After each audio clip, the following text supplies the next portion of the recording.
symbol for the y-axis usually. So for example, this code will plot a simple histograms. So for example, ggplot function, grade is a data frame. Then we set A years inside, X is a physics. Physics is a variable of this data frame. Then plus is a chain, because ggplot2 use chain plus symbol to chain together several functions. So next function is GOM histogram. So which means we will plot a histogram of this variable. Then the last chain function is labs with a title. So next example is use a colored histogram with 5 bins. So similar as before, here we just add bins. In the histogram function, we add bins equals 5. So which means x-axis has 5 bins. And we set color and fill. And the third example is also similar as before, but here we set density. So y equals double dot density, which means we will plot percentage, not the counts for the y-axis. And here we set a function called scale y continuous. Inside, we set a library scales double dot percent, which means a percent symbol from this package. So next we will show how to implement these functions in RStudio. So first we load ggplot2 and scales. So just note, you have to manually install this package if you have not done yet. So we load, then we set the working directory and read a CSV file from the working directory to create a data frame. Of course, you can use other data frames if you have such CSV file. So we can see this data frame include columns, student ID, full name, race, gender, country, age, mathematics, score, physics, and the chemistry and the date. So the total 20 observations. So next we can plot a simple histogram using ggplot. Because this is the default color for simple histogram in ggplot2. So the y value is the counts, integer counts, and x value for the scores, for the physics. So next we can plot a colored histogram with 5 bins. So here bin equals 5 and with color. So it's much more beautiful with 5 bins. So ggplot will automatically, with the equal width of each bin you defined, and the y value is also the counts.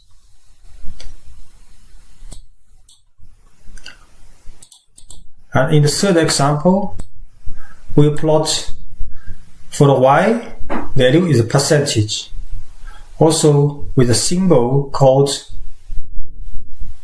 percent symbol. So you can see now the y-axis has been added with the percent. So which means the y value is the percent, and the total for all percents, the sum is 1%, 100%, right?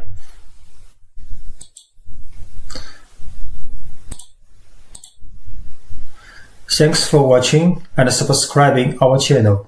Hello, welcome to our channel for R programming. In this video, we will show how to plot stem and leaf plots in R.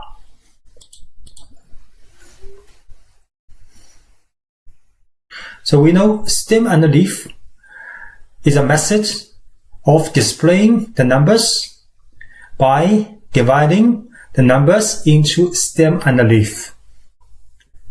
And it is very useful to show both the counts of the numbers and the shape of the distribution of the data. So for example, this is a series of sample data, and this is a stem and a leaf plot.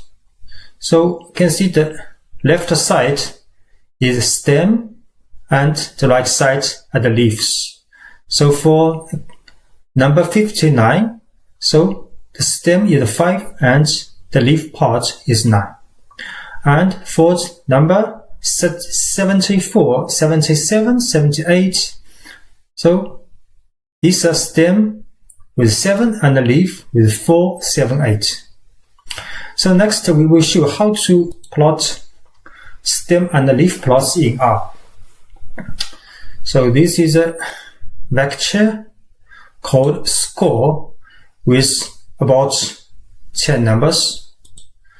We just can use stem score. So this is a very simple stem and leaf plot.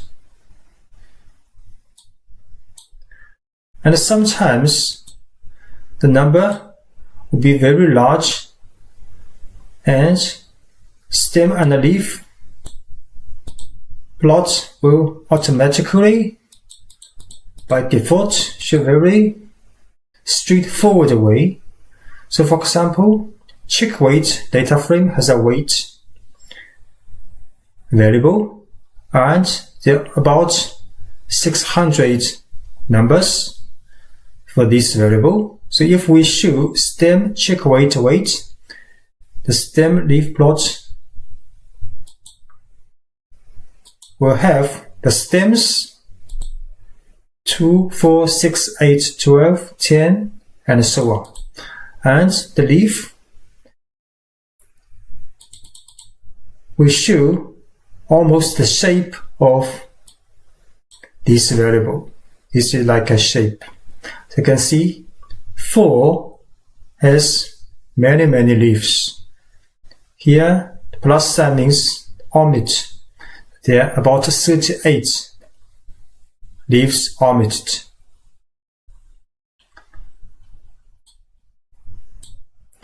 And you can also use the parameter scale to adjust the length of the stem and the leaf. So for example, we set scale 5 for this stem and leaf plot for the weight variable. Let's see.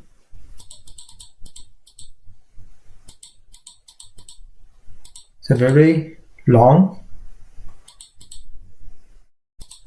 stem and leaf. But if we set scale 20, at this time the stem have 3 numbers. So this will make the stem leaf plot even longer. And another useful parameter is width, which will set the maximum length of the leaf. So we use stem of this variable and width 100.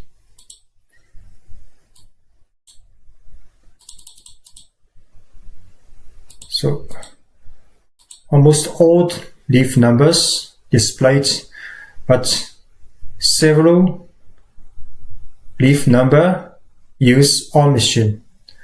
So here 18 leaves omitted for the stem 4.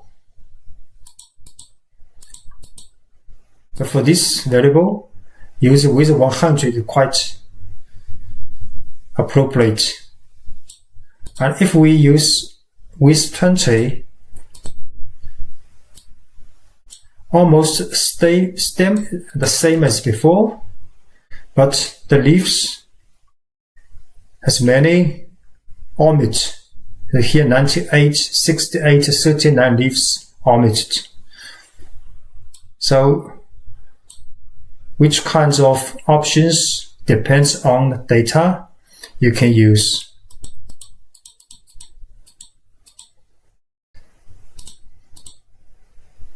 Thanks for watching. Hello, welcome to our channel for R programming. In this video, we will talk about sketch plots with ggplot2 in R. So we know a sketch plot is plotting the relationship between two variables, usually numerical variables, using dots. And in R programming, usually we will use ggplot2 package for data visualization.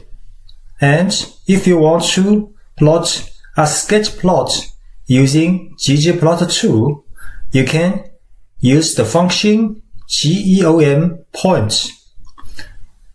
Then this function concatenated with ggplot function. And there are several options for the size, color, and the shape, and for the stroke for this function. So next we will show several examples for sketch plots in RStudio. So first, we load library ggplot2. So you have to install this package first if you have not done yet. So next we will show a very simple sketch plot. So we will use the dataset iris. So ggplot iris dataset data frame. This data frame is bundled from R installation. Then after this data frame inside the ggplot function, we use AES. So AES will show what's the relationship, what's the variables you want to plot. So here x variable is sepal length, and y variable is sepal width. Then after this ggplot function, you use a plus symbol. So which means the function chaining. So ggplot function and plus a GUM point function. So here we use the default options for GUM point. We just run this function chaining together. So this is a very simple sketch plot between sepal length and sepal width, using the default settings for ggplot and sketch plot in ggplot2 package. So next we will show sketch plots with groups. So here we will distinguish the values by a group of data. So using a factor variable, so for different levels of this variable, you can see the data in a sketch plot grouped with different values. So here we use ggplot iris dataset, same as before, and x and y variable, same as before, sepal length and sepal width. Then inside GUM point function, we also add the AES option with a color. Color is a fact function with sepal width. So which means the different values of sepal width will have different sketch plots. So we will run, see how it is going. So you can see sepal width fact here show the legend on the right side. So different values of sepal width, they will have different color in sketch plot. So although it is not a very good example, because there are so many, almost over 20 different values, but it is a very basic notion of the sketch plot with grouping. So next example is that we can change the color for different groups. So here we use the color is species in the GUM point function.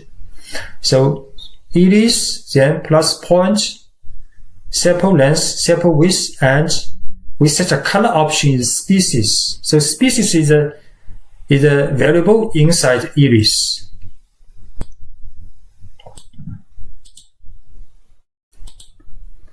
So here on legend, species has 3 different values: setosa, versicolor, and virginica. So these 3 grouping will have different scatter plots with different colors for the sepal length and the sepal width. So for example, this is setosa, and this blue point most stay here is for versicolor, and this green is for virginic. And you can also change the shape for the scatter plots. So here, say we use the shape for the species, also color also for the species. So other setting is same as before. So ggplot iris plus GUM point, AS, X, sepal length, now Y, sepal width, then shape, species, and color, so species. So all these attributes are the variables from iris dataset. So species, different values have different color and shape in sketch plot now. So 3 different shape and 3 different colors. So you can also set the size of the point. So here we use the size 0.5 for the sketch plot. We just add a size in the GUM point function. The size is very big now. Of course, you can set a color and a shape if you want. And you can also set the labels for each point.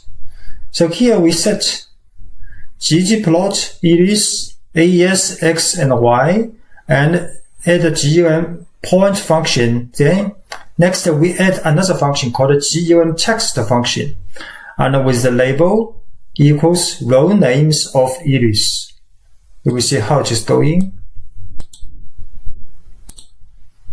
Row names is the label, is the row names, these column variables. So different labels is connected with different points.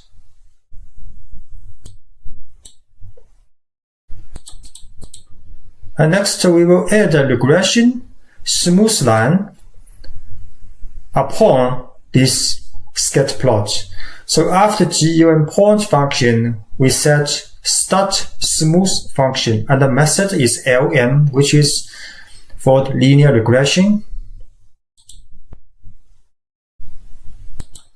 So you can see there is a straight line which represents the linear regression line between X and Y. So Y is dependent variable and X independent variable for all the points. And there's also error bar with a shaded area for this straight line. And last example is that we add smooth, but we do not use the method LM. So see how it is going. And see there is a smooth line, and this shape called the Lewis line because the line does not using straight regression, because this is a quadratic or the second round of the variables smooth line regression. So not a single variable regression. Also, the error bars along this smooth line.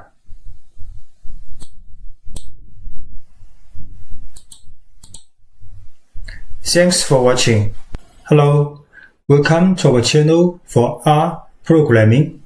In this video, we will show how to plot box plots with ggplot2 in R.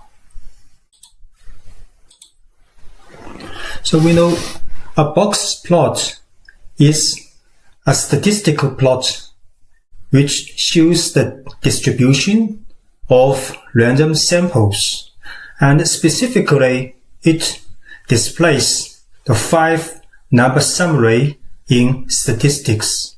So this is the minimum, maximum, the median, and the first quantile and the third quantile.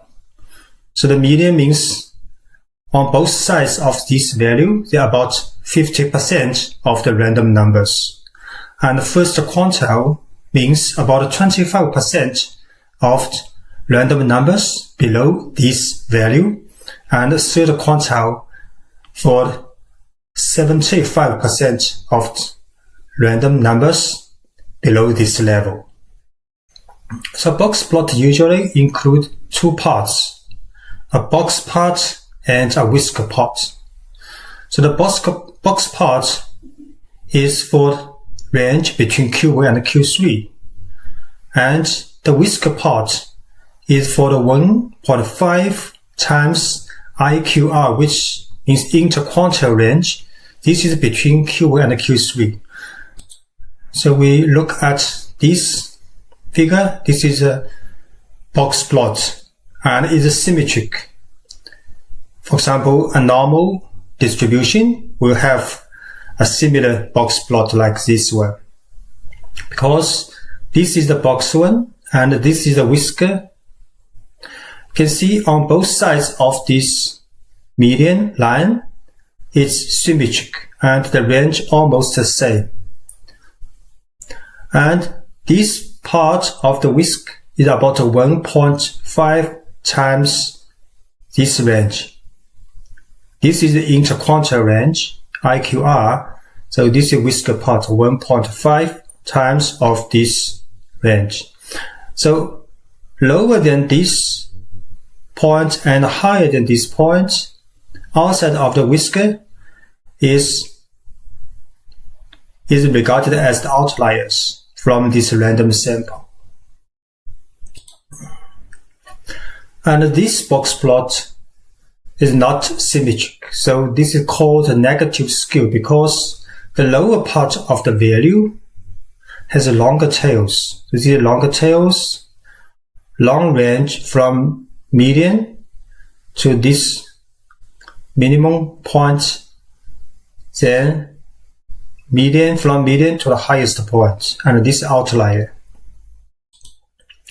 And on the other side, this box plot shows a positive skew because this data has a long tail on the positive side, on higher value side. So this is the maximum and the outlier, and this is the whisker 1.5 times this range, interrange. Next, we will show how to plot box plots in R programming. So usually we will use ggplot2 package, and with the function ggplot, then with a data frame. Here we use empty cast data frame. Then we will show the value of mpg. So we just set y here, x empty. Then plus the ggplot function use a chained function. So this is the first function, then with plus symbol, then with another function called GOM box plot, then plus a labs function. And you can also compare different groups using box plot. So here we use ggplot with the cast data frame. Then inside AES we set a cylinder and CTY. So different cylinder value will be plotted with a box plot. So next we just add box plot function and with the label. And you can also plot box plot with a notch option. So the shape of the box will be shown with a notch, which we will show later in RStudio. And last, you can also set more than one grouping factors. So here, both the CTY and the year, both the cylinder and the year, they will be shown in different box plot. So next we will show all these functions in RStudio. First we have to load library box ggplot2. Then a basic box plot can be implemented with ggplot empty cars. The AES YMPG is the variable from this data frame. Then GOM box plot, then with a label.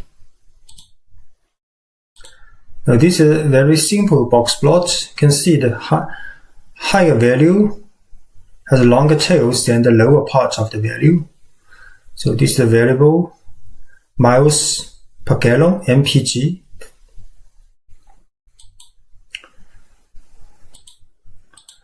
One function is boxplot.stats can show several statistics.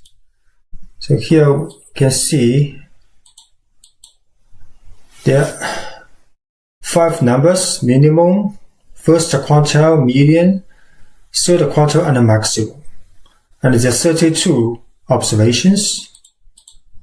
There are also 2 other statistics. And you can use parallel box plot to compare groups here. Here we create a data frame called cars and set 2 variables, cylinder and year, as factor variables. Then in the ggplot function for this data frame, then we set AES inside X for the cylinder, Y is for the CTY. Then same as a simple box plot, just use geo box plot and with a label. So now different number of cylinder has been created with a box plot. Cylinder 4, 6, 8 with its corresponding box plot.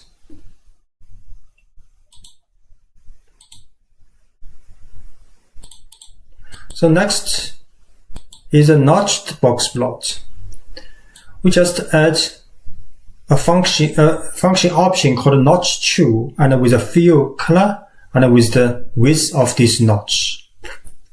The same as before, here X is cylinder and Y is CTY. So now this 3 box plot has been shown with a notch.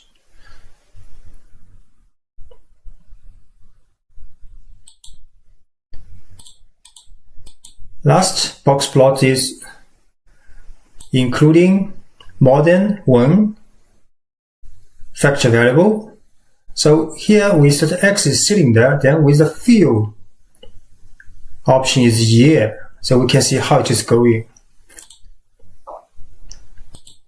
So now 2 different variable has been used to plot the box plot for the MPG now. So year with different color and in different box plot. Then with the number of cylinder on x-axis representing the different numbers of cylinder, there each value has its own box plot.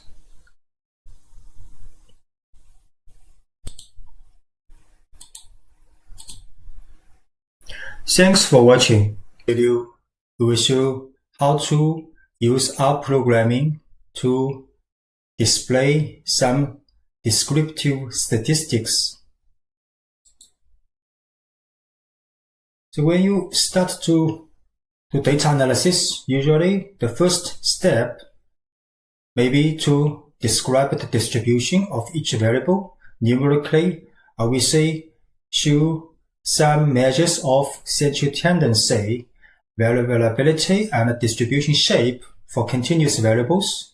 So these jobs are called descriptive statistics. And R provides availability of methods designed to explore descriptive statistics. Some functions like summary comes with the base R installation, and some come from manually installed packages, which you later.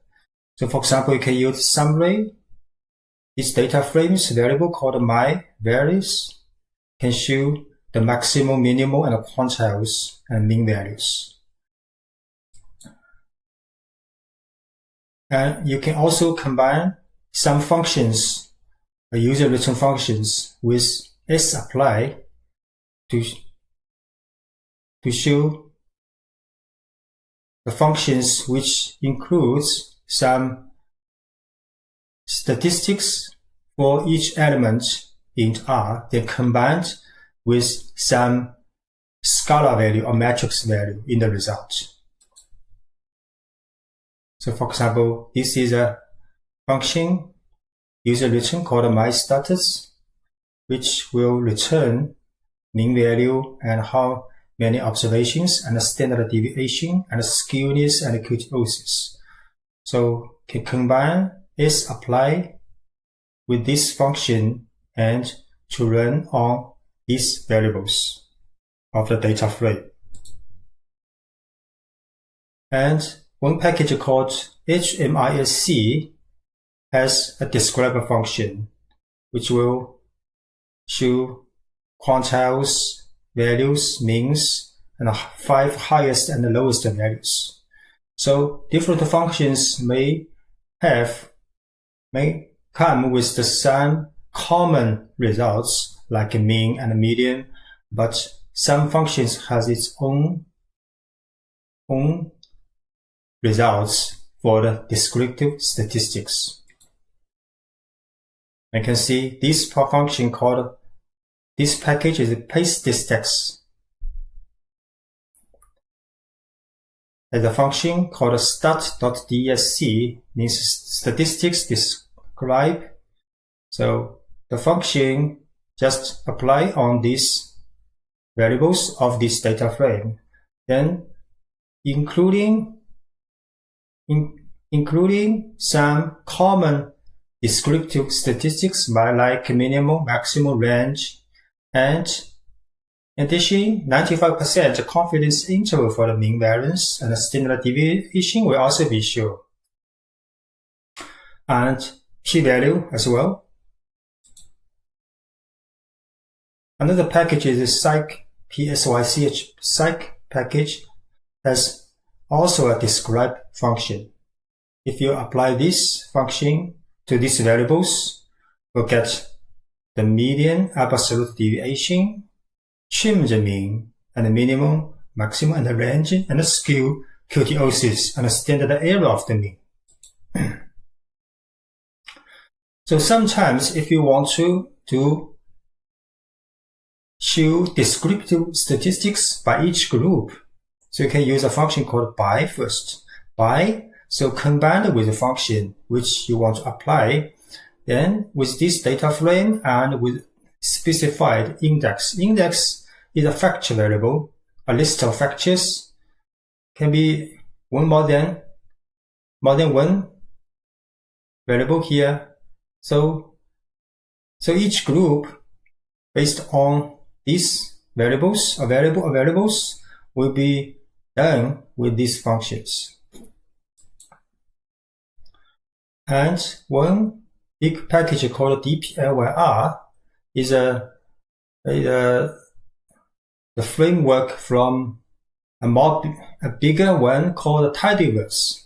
So this is a new framework in R called tidyverse, and they use the pipeline called Zen in pronunciation, which means the first function's result will be the input as the second functions, and so on. So in pipelines, many functions can be connected together with only one line, for example.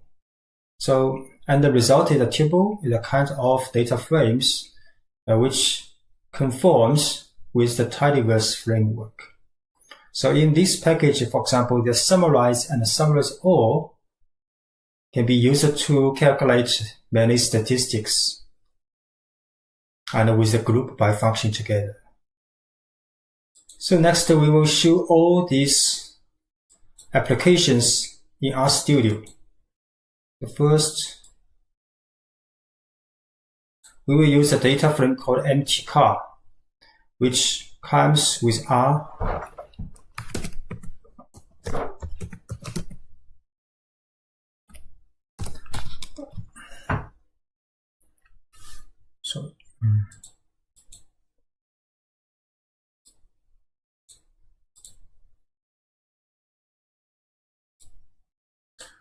Let's see if we set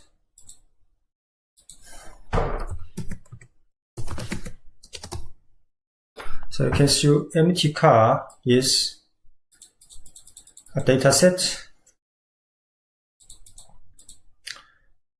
with different cars and a range of series of variables for MPG cylinder display, for example, displacement. And if you set 3 variables in a list, then use summary empty cars of these variables. So these variables stays in a column, and the rows, each row represents different statistics, for example, minimum, first quantile, and the median, mean, maximum value, and so on. And next we set empty cars carb variable as a factor variable. Then show the summary of this factor variable. So the result of a factor variable using summary function is actually like a table. So for the different values of carb, and these are counts of different values for this variable.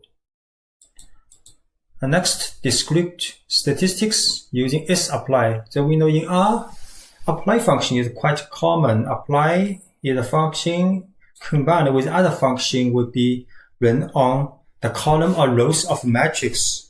But sapply used to data frames, and the result is a type of scalar object like a matrix, vector, and so on. And sapply will apply on each element of the data frame and get the result. Usually use sum and the length. So the result is scalar value. So in this function, we'll create a user-written function called myStatus. Inside, we'll get mean, length, standard deviation, and skewness kurtosis. These functions which we are interested in. Then similarly can set 3 variables, then use sapply on these 3 variables in this data frame, empty cars. Then with the function myStatus we have created. So you can see the result is also like data frame type MPG, HP, WT int columns for these 3 variables, and the rows are different statistics we have created in the user-written function. Next, we load a package called HMISC. You have to install it if you have not installed it yet. Then same to run describe on, but this time this describe is from HMICC function package, right? Because it's the latest loaded library in R. And describe of these variables of this data frame. You can see this time describe the results different form as before. So 3 variables, 32 observations. For each variable, there are small section in the results with the observations and the missing values, distinct values here. Then you can check help describe if you want to know details of this function.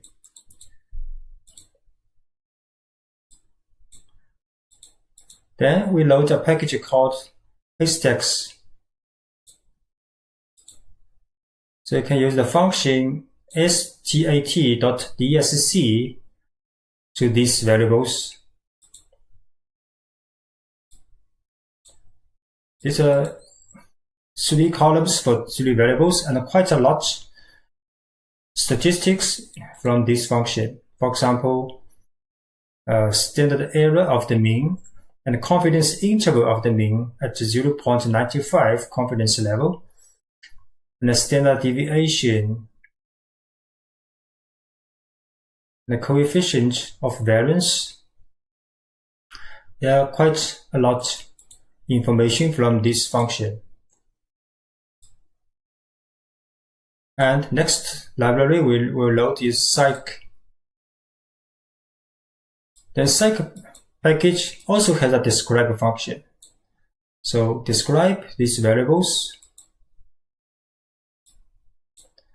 Then psych function's describe function will see, for example, trim the mean, median, trim the median, and the range, and the skew and the kurtosis, and the mean absolute distance, MAD. So next, you can use the by function to show descriptive statistics on each group. So first, we set a user return function which use the sapply and for this function. So these statistics we will use in the by function. So by this subset of a data frame with 3 variables, then by this variable called AM, then apply a series of functions from this user return function. So the result quite clear. For the my empty cast variable AM equals 0, because this variable is by apply with respect to different values of this variable with 0. These 3 variables statistics. And next section show empty cast AM value is 1. Also show the different statistics for these 3 variables. You can also using by for more than 2 values. So here we will add a list here. So we set the transmission at is AM and engine is VS. And we will show, because we set a 2 name here, so the result will also show these 2 names. So the result for the transmission 0, engine 0, so transmission actually is AM, engine actually is VS. But here we show the form a little better. So transmission 0, engine 0, a table of statistics. Next, transmission 1, engine 0, also statistics for 3 variables, and so on. It's quite clear for combination of 2 variables with all the statistics. So the last function we will show comes from dplyr package. So first we have to load dplyr. Of course, you have to install this package first and load a package called car data. So next is pipelines. So salary is a data frame from car data. So salary, we will show salary first.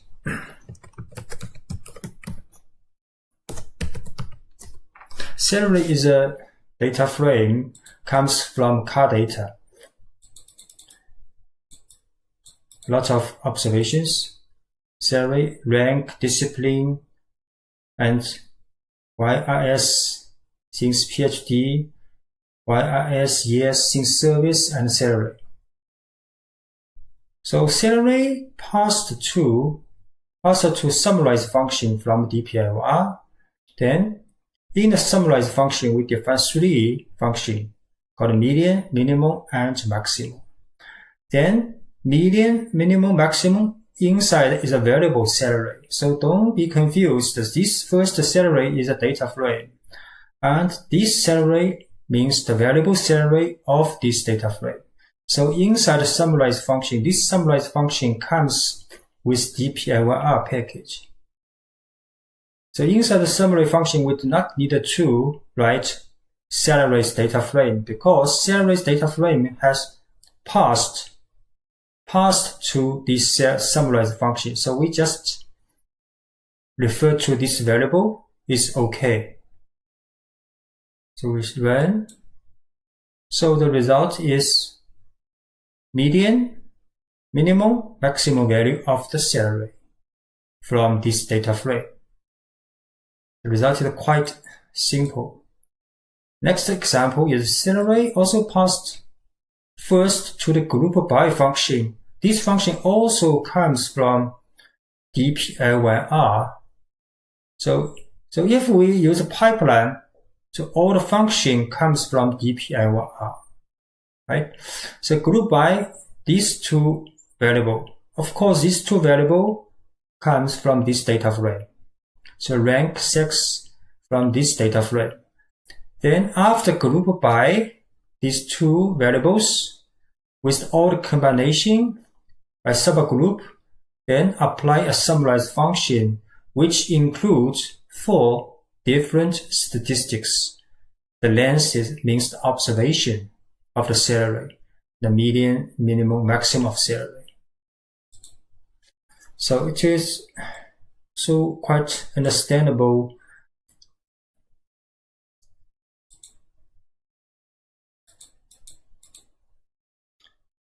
For the groups, for each group, the result, for example, because we learned statistics based on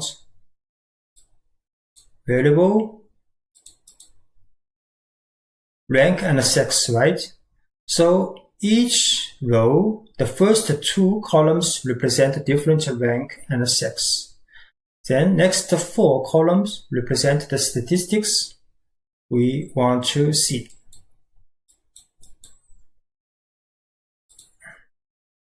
Then we can also pass, the last example, pass salaries data frame to the group by first, same as before with rank and sex. Then passed to a function called select. So select a function in the dplyr means we select only these 2 variables which we want to learn the function. Then next, also passed to the summarize all, a function with the mean. So which means mean for these 2 variables. Summarize all means we will do summarize function to all variables selected. So the result is also quite clear. For each row represent each different groups, right? So the first 2 columns represent different groups with respect to rank and sex, and the next two columns represent 2 variables from the select, and the result is the function from summarize all mean. So which means this rank professor with a female professor has a mean value for this variable, and next is for the mean value for this variable, right?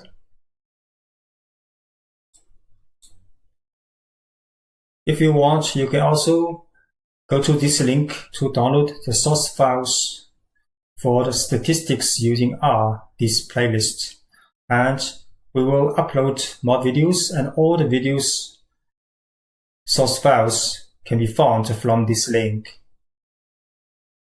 Thanks for watching. Hello. In this video, we will show how to display frequency and contingency tables using rprogramming.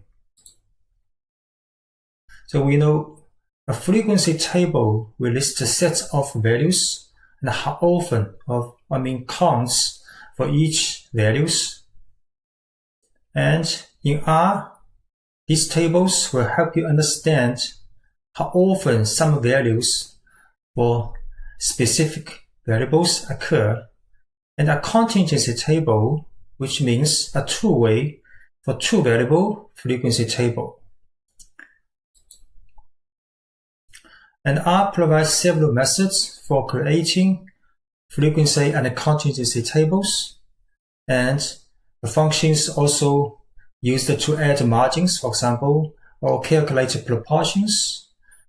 So basically, this function table with the variable belonging to data frame, this is the basic function. Can create one variable or two variables or more than two variables. And xtab is also a similar function like table, but it uses the formula like with a tilde symbol and with a variable where you want to create counts from. Then prop table and the margin table and add margins, these three functions will apply on the objects created from table and xtable functions. And ftable is another function for create frequencies. So next we will show one by one and in RStudio. So for example, using table for calculate the improved values count, then we use prop.table to calculate the proportions. So first, we load a library called VCD because this data frame called authorities comes with library VCD. So you have to install VCD if the package is not shown. So you can see this dataset has 5 columns: ID, treatment, and the sex, age, and improved. Then we can calculate a very simple counts using table function for the improved variable. Then we can show this table. So improved value has 3 known, sum, and marked, and their counts are 42, 14, and 28. Then based on this object, can use prop.table to calculate the proportions. So it's quite clear. The proportion is just the count divided by the total count. Then we can also create with the percent by multiplying 100 over the proportion table. So this is the percent of each variable. So you can use alternative way with xtabs function with a tilde symbol, then treatment plus improved. This kind of form is called R formula, R framework form. So R always use tilde symbol in regression also, for example. And we add data equals utterly this. Then this object is also created. Then we show. So this is a contingency table for 2 variables, treatment and improved. Their values are 2 rows by 3 columns for different combinations and their corresponding counts. So based on this contingency table, we can add margin using the margin table to calculate the margin value. We add 1 here. 1 is for row. So treatment variable is in row. So treatment, the 2 values will be calculated with the margin value. Actually, is the sum of this row and the sum of the second row. you can also calculate with the proportion of a contingency table. So this proportion will show the proportions by row, because we add option 1 here. So proportion is each table's value, count's value divided by the row sum. Similarly, we can calculate the margin value by column. So we add a 2 here. 2 means column. So this means the improved value for the column, for the marginal value, are calculated. And we can also calculate the proportion by column. So their column proportions. So each proportion, each field represents the proportions of the corresponding counter values in original myTable object divided by the column sum for this column. So if we just run the proportion table for this X table, it will show the cell proportions for the total counts. So this proportion means this cell value from the table, from the contingency table, by the total divided by the total counts in the contingency tables, right? So divided by the odd observations here. If we add margins, using add margins of this table function, then the row sum and the column sum and the total sum will be added. Similarly, we can add the margin over the proportion table. So you can see the proportions. These proportions means the proportion is the cell counts in original table contingency table divided by the total counts. Then row sum divided by the row sum and divided by then add with the row sum for this proportion and the column sum for this proportion and the total sum for the proportion. Of course, this is 1. You can also add row margins or add column margins for the contingency table. So first we add 1 here, then 2 outside of this parenthesis. Then this means the proportion table calculated by row and add a margin by column. So this means add a margin by column and calculated by row for the proportion. And alternatively, we can calculate the proportion by column, then add a margin by row for the proportion. Another function from G models called cross table. This function will show the results quite similar as in SPSS and SAS function. So if you have used SPSS or SAS, they are quite similar. And each table has several parts. Each part will have several rows. These 5 rows means counts and chi-square contribution, and divided by row total, divided by the column total, and divided by the table total for these 5 rows. So each field has 5 rows. Of course, with the margin for row and column. If you have time, you can investigate a little further this function. So next, we will show 3-way table, 3 variables, treatment, sex, and improved from the same data frame if we use xtabs function. So the result shows by each improved value, because improved is the third value. So by each value of improved variable, there is a two-way contingency table between treatment and sex.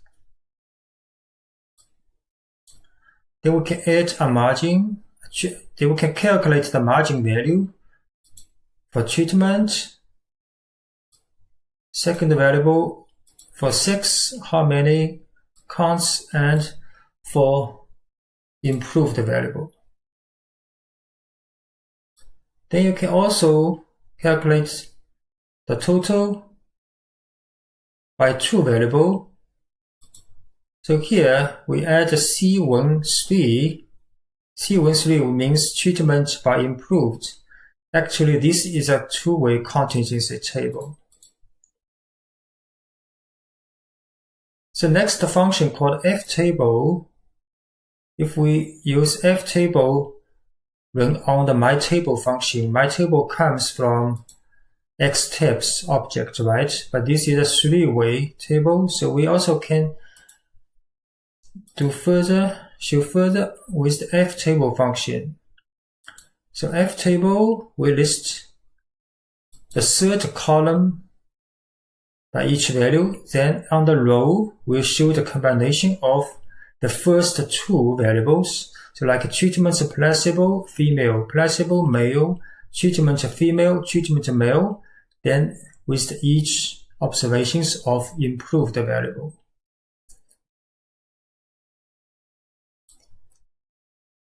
The next function we can use to cross table of this myTable object, then with the ftable, and we add a C12. So this means proportion sum to 1 over the index omitted. So which means this will calculate the proportions and sum to 1 by over the value of improved, because we did not add 3 here. 3 means improved variable. So which means this row sum will be 1. Over this row will be 1. And similarly, we calculate block table, then add the margin. Add the margin with 3. Calculate the row proportions over the rows, over these rows, then add a margin on this column. So row margin on this column. Then we can also times 100, show the percent.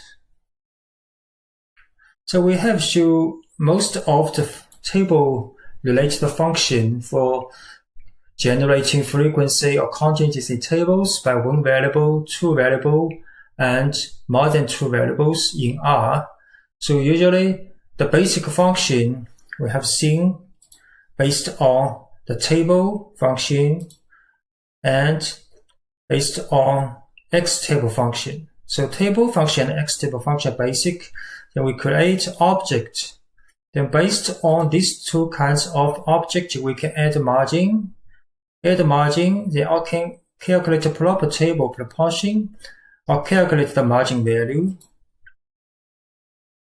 You can also use the cross table function to calculate the same, very similar result as in SAS and SPSS. If you want, you can download the source files from this GitHub link for our video playlist for the statistics using rprogramming. Most of the videos will be uploaded later, and all source files can be found in this R file. Thanks for watching. Hello, welcome to subscribe this channel for R programming and using R for statistics. In this video, we will introduce bivariate correlations in statistics and show how to implement it in R programming.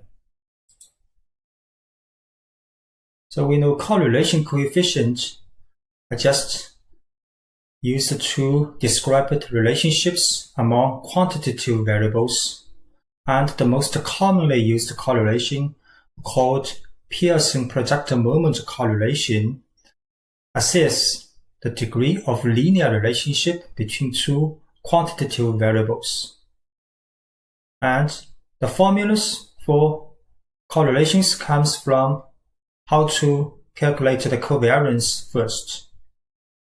So if x and y are two random variables with joint probability distributions fxy, so the covariance of x and y can be calculated as sigma xy equals E means the expectation or mean value of the expression, which is the production of x minus mu x is the mean x times y minus mean y. So for the discrete random variable x and y, this expression can be calculated as x minus mu x, y minus mu y times the probability distribution for each combinations of x and y value, then summation together. And for continuous variables x and y, the covariance sigma xy can be calculated as expression of x minus mu x times y minus mu y, then times the probability joint probability distribution fxy, then take integral over dx and dy for all the available value x and y. So when we have calculated the covariance, then the correlation coefficient of x and y is just the covariance divided by the standard deviation of x and standard deviation of y. So correlation coefficient called rho xy. So if the correlation coefficient is positive, which means that one variable deviates from the mean, the other variable also deviates in the same direction. And on the other hand, a negative covariance or correlation coefficient means that one variable deviates from the mean, the other deviates from the mean in the opposite direction. So in the sampling case, usually we calculate the correlation coefficient, of, for example, using R to represent the correlation coefficient equals covariance of xy divided by standard deviation of x times the standard deviation of y. So we use S here. And the expression is sigma x minus x bar, which is the sample mean, and yi minus y bar, which is the sample mean of y, then take sigma for the summation of this expression, then divided by n minus 1 times sxsy. So sxsy are standard deviation of x and y respectively. So we use n minus 1 here because this is an unbiased estimate of the population variance. So this is the sampling from the sampling data. So next we will show how to calculate correlation coefficient in RStudio. So first we create a data frame called states, which comes from the R's dataset called state.x77. So we take the first 6 columns of this data frame, then create a new data frame called states. So if we show the structure of states, it is 1 to 50 observations and 6 variables. And these are observations, Alabama, Alaska, the index for observations, and 6 columns variables. And we show the first 6 observations, for example. You can see there are different states in America, and the variables are population, income, and illiteracy, life expectancy, murder rate, and so on. So if we want to calculate the covariance, you can use function COV in R. So COV states we'll calculate the odd bivariate covariance between variable pairs. For example, the result shows actually the 6 by 6 matrix, or so because it can be only show 5 columns, so the last column should in the second part. So for example, population and population to self is very high covariance, and the population to the income, this is the covariance value. And sum, for example, illiteracy to the life expectancy is a negative, right? And you can also calculate the correlation coefficient. This is the Pearson's correlation coefficient using COR states. So now the value shows the correlation coefficient, and the maximum value, absolute value is 1 from population to itself, right? And income to itself. So in the diagonal, all the diagonal values are 1. And you can say life expectancy to the population is minus 0.068, also negative, and the absolute value is very low.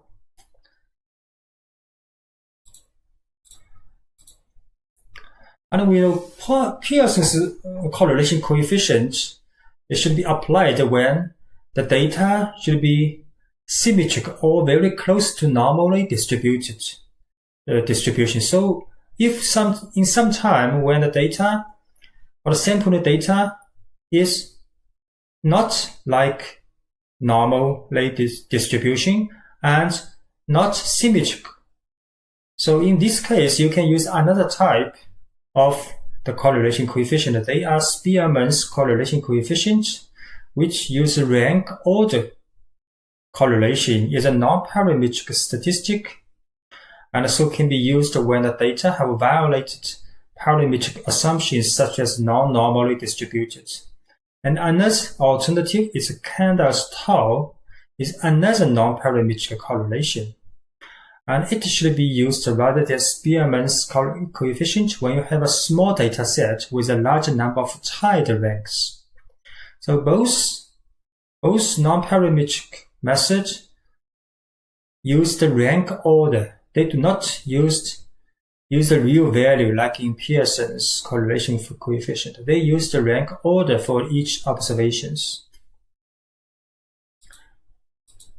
So in our programming, if you want to use Spearman's method, you can just use, for example, correlation coefficient, COR states, set the method as Spearman. So it will also show a 6 by 6 matrix of the correlation coefficient between variable pairs. You can also set method as Kendall here. So they both will use the rank order as the input to the correlation coefficient. But we can also select, for example, if we want to select some parts of the data frame. So X, we select the 4 columns of this data frame. So X, this is X. And Y, we select another 2 columns of this data frame. So X is a data frame with 4 columns, and Y is another data frame with 2 columns. This is Y. So you can use COR correlation between X and Y. The result is 4 rows, 2 columns. So this comes from X variable, and these columns come from Y's variable. So these values are correlation coefficient between the value pairs. Sometimes, in addition to get the correlation coefficient value, you want to test if the correlation is significant. For example, we want to test the 3rd column variable and with the 5th column variable of this data frame states, and to show if it is significant in the statistical testing, then we can use cor.test function of these two variables. So the result show correlation coefficient is about 0.70. And in the first part, also show the t-statistics, because the significant test is based on a statistic called t-test. So in the t-test, the value is 6.84, and with a degree 48, degrees of freedom 48, and the important value is called p-value. So it is a very low value, minus 0.8, very close to 0. So it is much less than 0.05. So we can say the correlation coefficient between these two variables is significant at 0.05 value, significant level. Also show the correlation coefficient is 95% confidence interval. So because if we test again with another data of these two variables, it may come with different correlation coefficients, not necessarily equal to this value, 0.70, right? So there is a confidence interval. If you test 100 times, about 95% of the time will cover the real confidence, real correlation coefficient. So this is a confidence interval between 0.52 and 0.82. Although for the individual test, individual results, individual range, we cannot say there is 0.95% can include or not include. For the individual range, we can only say this include the real value of correlation coefficient or not. But if we test 100 times, we can say 95% of the confidence that such kind of range will cover the real value of correlation coefficient. So in this case, in this test, the range is positive, all positive, so we can confidently in 95% confidence intervals that this range will cover the real value. So another alternative is you can use live called psych library. So just load this library, then use the cor.test function, and you can use a case called complete. So this test result will show two parts. The first part is the correlation matrix between variable pairs, 6 by 6, 6 rows by 6 columns for all correlation coefficients between variable pair. And next part is another matrix called 6 by 6. So you can see the value represents the p-value, probability value. If the value lower than 0.05, for example, this one, life expectancy to the income, so this correlation coefficient will be significant. If it is much larger than 0.05, for example, life expectancy with the population, so this correlation coefficient between these two variables are not significant.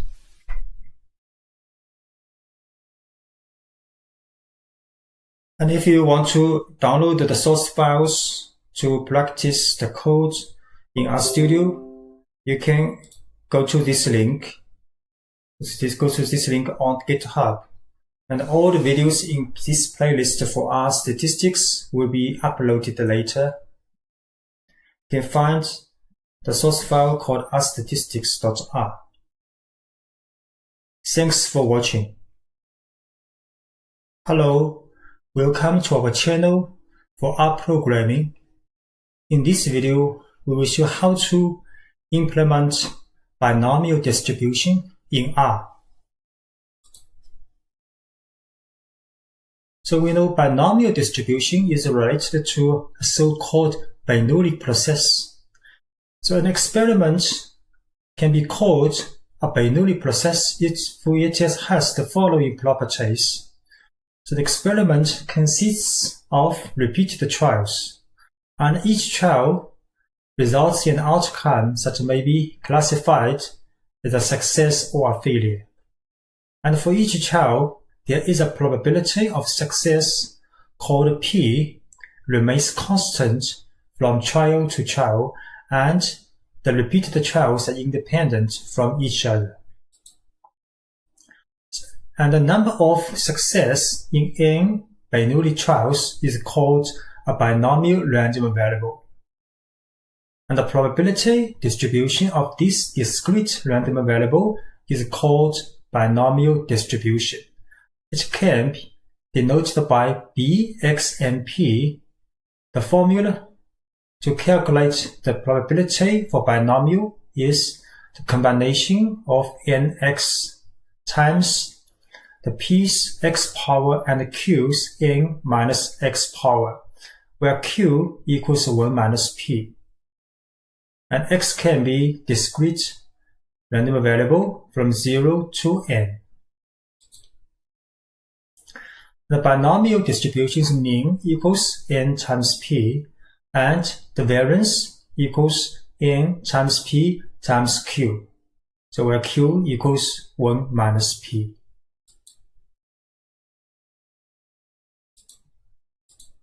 So next we will show how to do binomial distribution in rprogramming. So in rprogramming, for the statistics functions, there is the combination of an alphabet dpqr, one of these four alphabet dpqr, then plus an abbreviation of this distribution. So for binomial distribution, for example, here we use the dbinom function to calculate the probability for the random variable x in n trials. So for example, dbinom 3 size equals 10, prob equals 0.2 will calculate the binomial distribution of the random variable occurring 3 times of 10 Bernoulli trials, and with a success rate 0.2 for each trial. So this probability is about 0.20. Next, for example, we will create a vector of probabilities associated with random variable from 0 to 10 in the total 10 trials with the same success rate. So we will see what's the probability for this random variable. Next, we will plot you can see for 0 to 10, this is the probability because the mean value in this case is 0.2 times 10 equals 2. So of course this is the highest probability for the variable 2, right? And 0 about 0.1. And for the 1, random variable 1 is about 0.27, right? And the variable larger than 6 probability is almost 0. And next function is called p-binom. So this function is used to find the cumulative probability of a data following binomial distribution to a given value. So which means p-binom k and p will calculate the cumulative probability for the random variable less than or equal to k in this binomial distribution. So p-binom 3 size 10 prob 0.2 will calculate the random variable or the success times x occurring less than or equal to 3 times among total 10 trials, with the probability 0.2 for success in each trial. And again, we will plot this probability, cumulative probability, as the cumulative probability is non-decreasing function for the random variable. So you can see upon about 4, random variable 4, there is very little increasing in the function. So which means the probability for these values, each values is about 0 because so it's almost no increasing after value 4.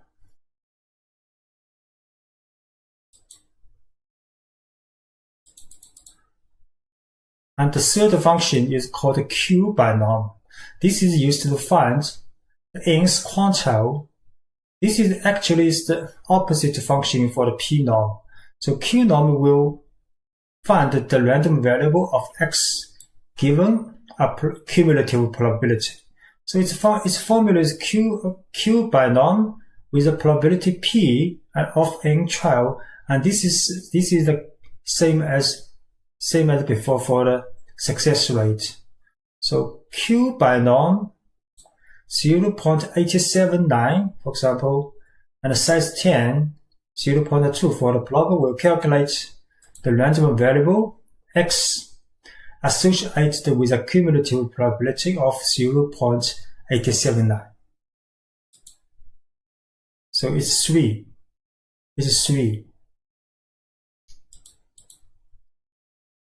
And similarly, we can calculate a series of random variable x associated with a series of probability between 0 and 1 using Q binomial function. So this is the random variable. So for the cumulative probability from 0 to 1, the random variable is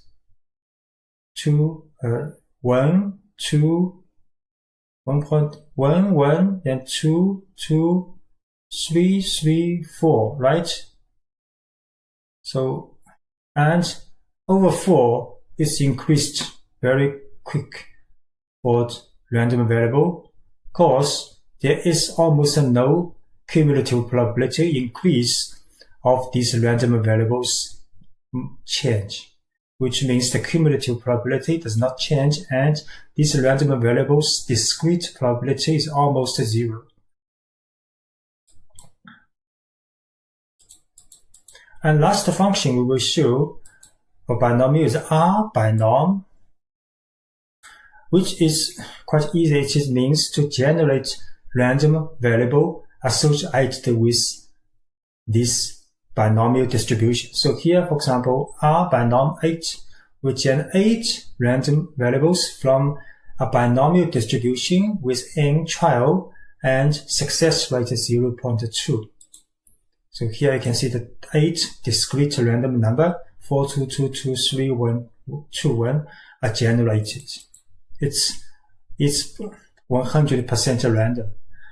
And you can also, for example, generate 1,000 such numbers and plot it in histogram. So this is actually very close. The shape is very close to the binomial probability distribution, right? Because this histogram represents the frequency. Frequency is actually a counterpart. If we divide it by the total number, this is the probability, right?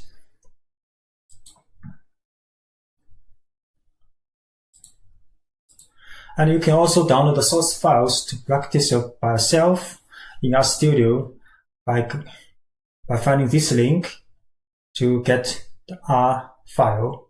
And all the videos for the R programming with statistics will be uploaded later. Thanks for watching. Hello, welcome to our channel for statistics with R programming. In this video, we will show how to implement hypergeometric distribution in R. So first, we will introduce briefly hypergeometric distribution. So hypergeometric distribution is an statistical experiment which takes in small capitalized, lower capitalized alphabet n from capitalized n items. So where in these n items, there is k items labeled failures. So hypergeometric distribution will measure the probability of x success. Here success also means, for example, failure. So we select total small alphabet n from n items where x of this n are of these k items labeled failure. So this random variable x is called hypergeometric random variable. And this is a discrete distribution, and the probability for hypergeometric distribution is h, x, n, and k. So where k is k items are success or failure or kind of interested items of these n, total n items, where x belongs to this n. So we select n from n, right? And where x are of this k type of interest. So probability of this distribution is the division in the denominator is the combination of n, which means we select n items from these total n items. And the numerator is the product of two parts. The first part is a combination of kx, because you will select x items from k, right? And the second part is n minus k of x, n minus x combination, because we will select not failures items n minus x from n minus k. And the mean of this division is nk divided by n, and the variance is a long part of this product. So because hypergeometric distribution is a non-repeated experiment, right? Because we select item by item and not put back, so the probability of select the next part becomes the failure or becomes a success is different from item by item. But when n is very small compared with n, for example, we select only 10 elements total from 10,000 elements. So in this case, hypergeometric distribution can be approximated by a binomial distribution. So binomial distribution has a constant success rate. So in a case, n is very small compared with n, so we can think there is a constant success rate, because you select 1, 2, 3, 4, 5 from this 10,000. It will not change the next item's probabilities or become success or become failure. So next we will talk about how to do hypergeometric distribution in rprogramming. So for R programming, probability functions take the form of dpqr and a distribution abbreviation. So what does this mean? So dpqr means we will select one of these 4 alphabets, then plus and distribution abbreviation. And these 4 alphabets means D for density or probability, P for the cumulative distribution, Q for the quantile function. Quantile is the same as the random variable. This is the same meaning, just two notion. And R means random number generation. In hypergeometric distribution, the distributions abbreviation is hyper. So next we will show how to use these functions in R. So we open RStudio. We will show examples based on taking n items from total n, right? So here we just describe x represents the number of white ball. So the example is take a ball out from total n ball, and x represents the of white ball. M be the number of white balls in U. So this is m white balls in U, and n is the number of black balls in U. So in this example, n plus n is like how many the capitalized n, right? So how many number of white ball and how many number of black ball in n. This we plus together will get the capitalized n in the formula, right? And k is the number of balls drawn from n. K is the small letter n in formula we have shown. Okay, so specify x values for the hyperfunction. So we create a vector using seq from 0 to 20.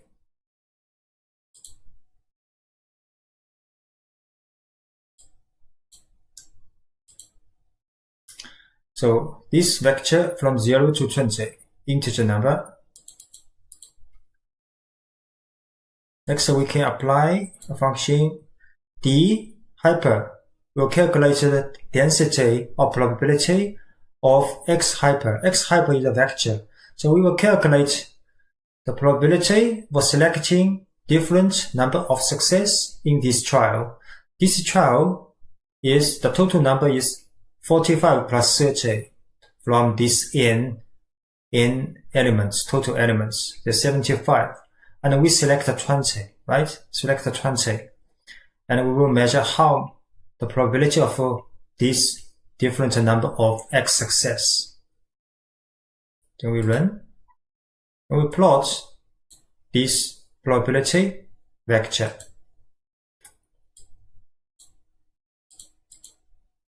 So you can see the probability for the possible value is from 0 to 20, right? Because you only select 20 items. So maximum you can get a 20 success because there is 45 total white ball in the U, right?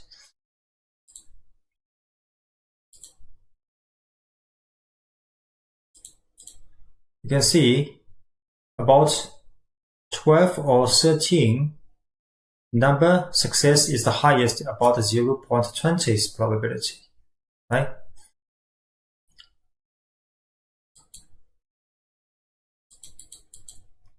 Next, we will show how to use cumulative probability. We also create this vector for 0 to 20. And this time, we will calculate the cumulative probability for x values from lowest to the highest from 0 to 20. In this time, we select total there about 60 white balls in green, and we select 30. And there are about 40 in the 40 white balls. We will measure the probability for different numbers of white balls.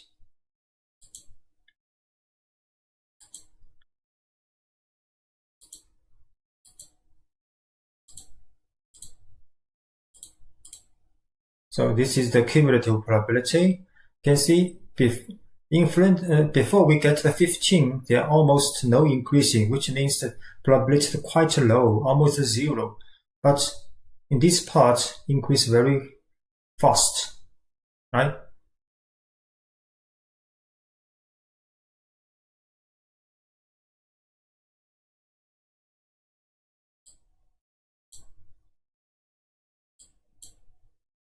So next function is for quantile. The quantile operation is actually the opposite function as the cumulative probability, because quantile value measure the random variable in which at this value how much the probability of odd random number below this value. So this is a quantile value. So here we will create a vector of probability first, from 0 to 1 with the gap 0.01. So this is probability vector from 0 to 1. Next, we use Q-hyper function to calculate the quantile value associated with this cumulative probability. In the example, is there total 70 balls with 50 white balls, and we select 30 balls. And we measure the quantile value for white balls from this given probability. Then we can show this figure. So now you can see the x values is 0 to 100, which means that 0 to 100 is the value of probability between 0 and 1. So when the cumulative probability increased, this integer number for the white ball selected will also be increased. This figure is actually the result of the opposite. We will change x and y axis from the cumulative function, right? And the last function we will show is for the random number generation.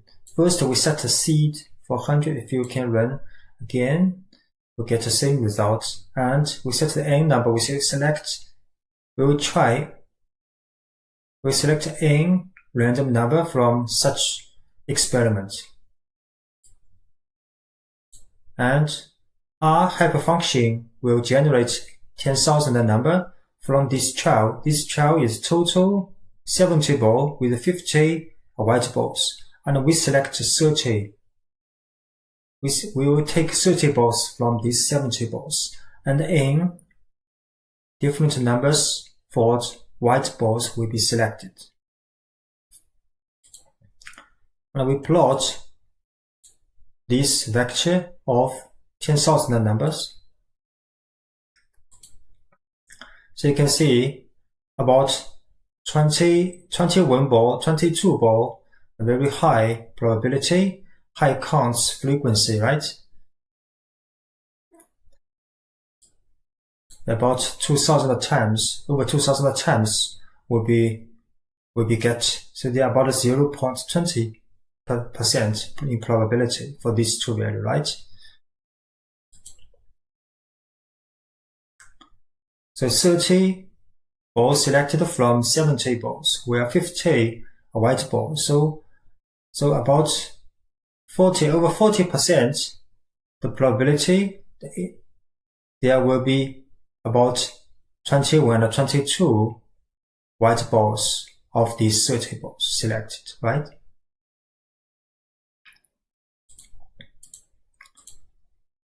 And you can also go to this link to download the source files for this playlist for rprogramming for statistics, and most of the videos will be uploaded later on YouTube.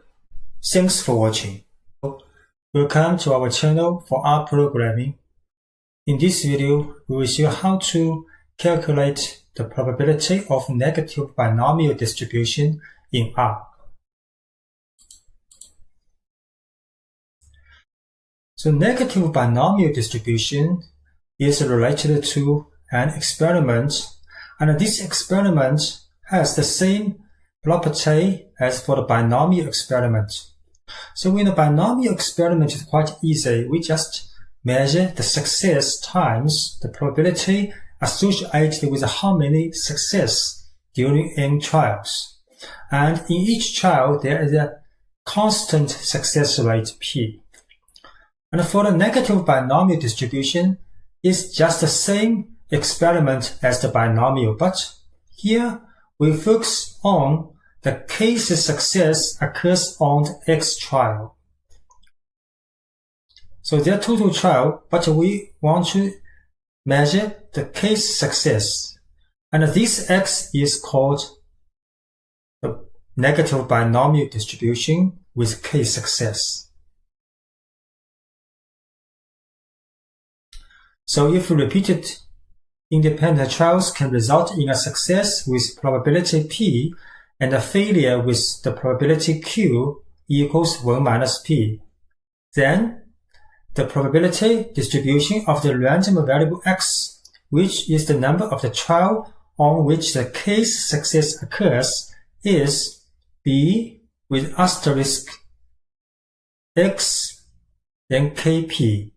So here k is case success and x is x trial. So because the last trial is success, so when we calculate the probability, we just take the combination of x minus 1 of k minus 1, then times pk and q x minus k. So x can be k plus 1, k plus 2, and so on. And for the calculation of the discrete probabilities in R, there is alphabet A, one of these 4 alphabets called DPQR, then plus a distribution abbreviation. So D for the density and P for the cumulative density, Q for the quantile, and R for the random number generation. And for example, negative binomial is negative, use N, B-I-N-O-M, and binomial is B-I-N-O-M. So next we will show example to calculate the probability of negative binomial in R. So the density function or the probability function for the binomial, negative binomial is D-N-B-I-N-O-M, with a vector, with a size, with a probability. Here vector is the X failure prior to the R's success. So here R's success is the size here also, a target for number of successful trials. But here input parameter vector is fail number. So total trial is the vector plus size. Just like X, this together is like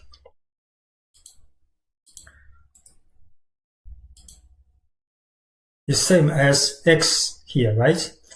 So negative binomial's variable is X, and we focus on X trial comes K success, right? So in R, this function vector plus size is X, total X. Because the vector is the failure, size is for the success, and the probability for the constant success rate in each trial. So we look at an example.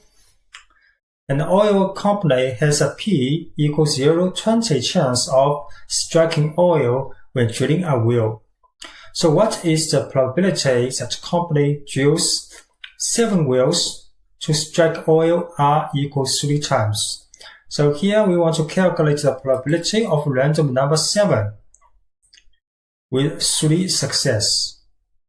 So maybe the first is fail, the second is success, and the third is fail, the fourth is success, but the fifth, sixth, both are fail, and the seventh is the success. So their total exactly 3 times success on the 7th trial, right?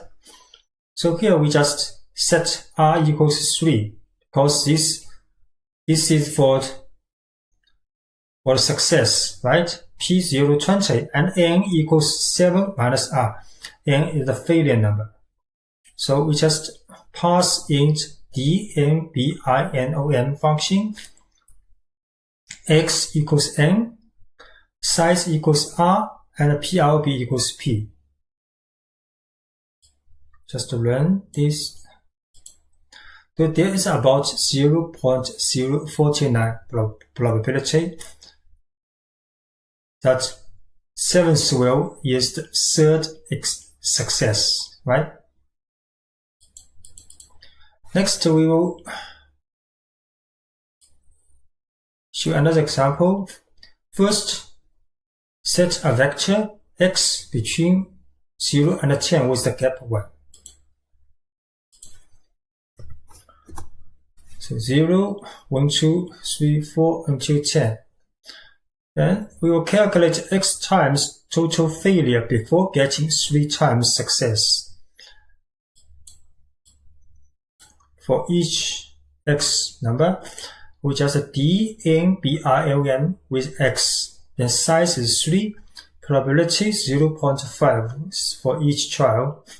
We learn and show.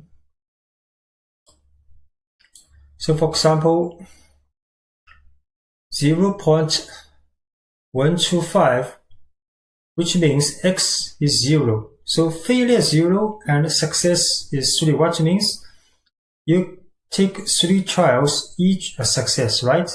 So this kind of event's probability is 0.125. So it's not very low because each success rate is 0.5. So it's about 1 of 8 chance you can get 3 success during 3 trials, right? And this one is 1 failure, 0.1875. The higher than this case, this is which means you take 4 experiments and get 3 success. And the last one is a success, right? And the same probability for you take 5 trials, get 3 success with 2 failures, and so on. And for example, the last one, failure 10 is quite low, 0.008. So it's quite low probability that you have to take 13 times before you get 3 trials, right? Because here means 10 failure. So total trial is 13. You get 3 success, and the last one is a success, right? You can also download source files from this link, and more videos on rprogramming for statistics will be uploaded later on YouTube. Thanks for watching. Hello, welcome to our channel for doing statistics using rprogramming. In this video, we will show how to use geometric distribution in R. So first we will talk a little about what is geometric distribution.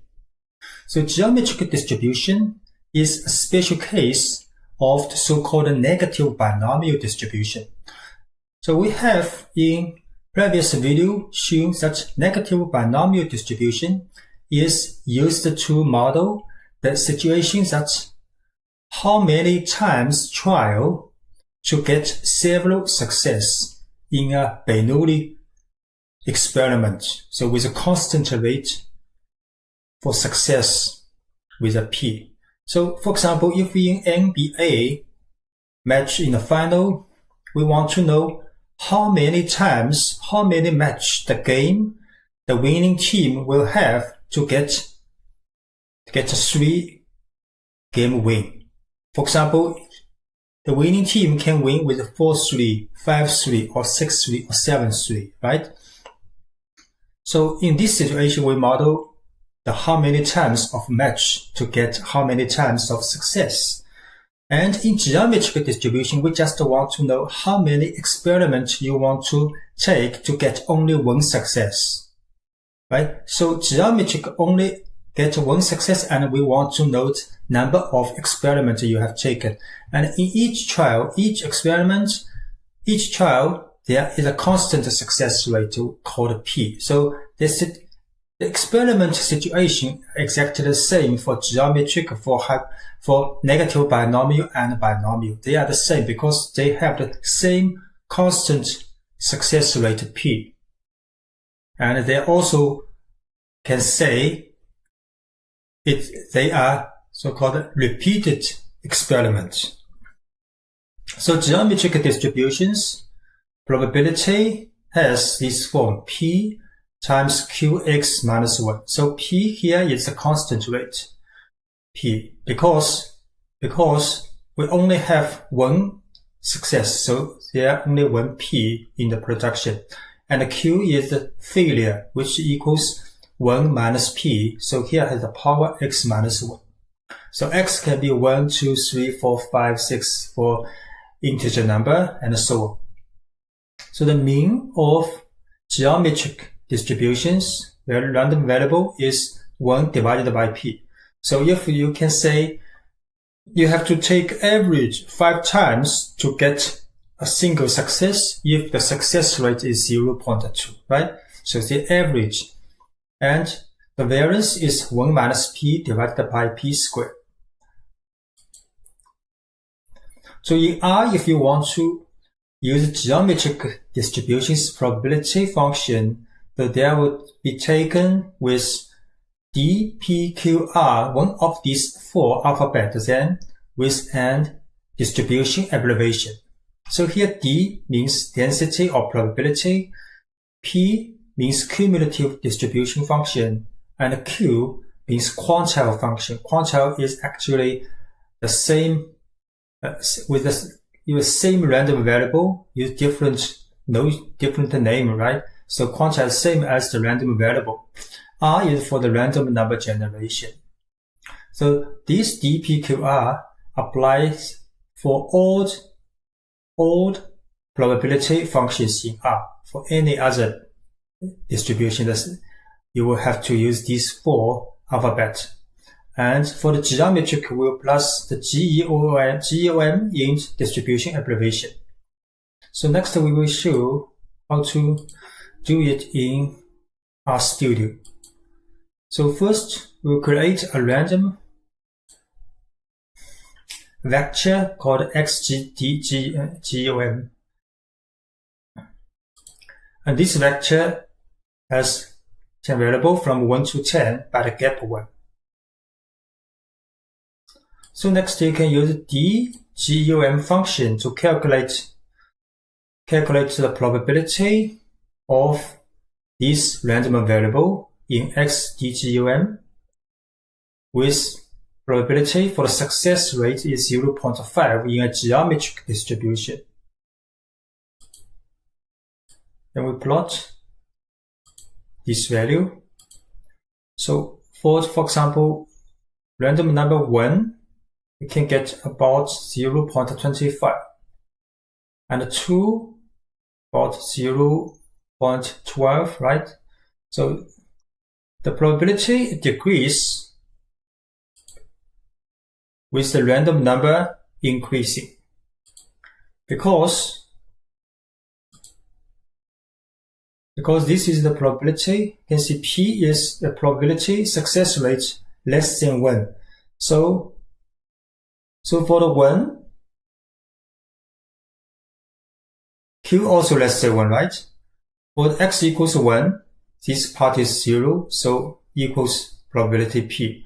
But x equals 2, P times Q, because Q is less than 1. So when x is 2, surely this part will be less than x equals 1, right? And so on.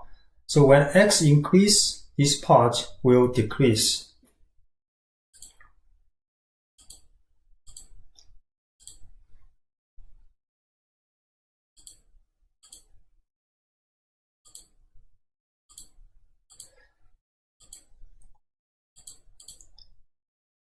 So this is for the probability.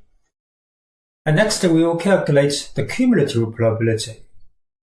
We use PGUM X, this vector, with the same success rate. Then plot this value.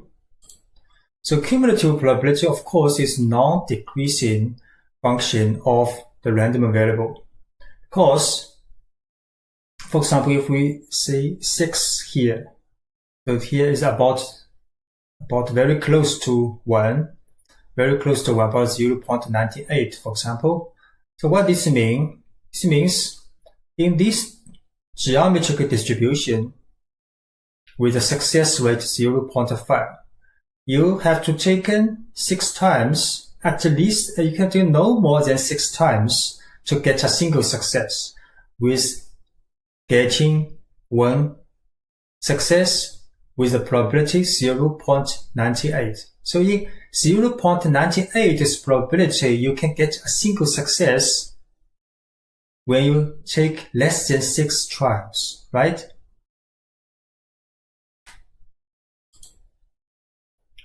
So next function is QGUM. It is actually the opposite function of the PGUM. So here we will create a vector representing the cumulative probability between 0 and 1. Then we pass this vector of probability with the same distribution for the geometric. Then we calculate the random variable.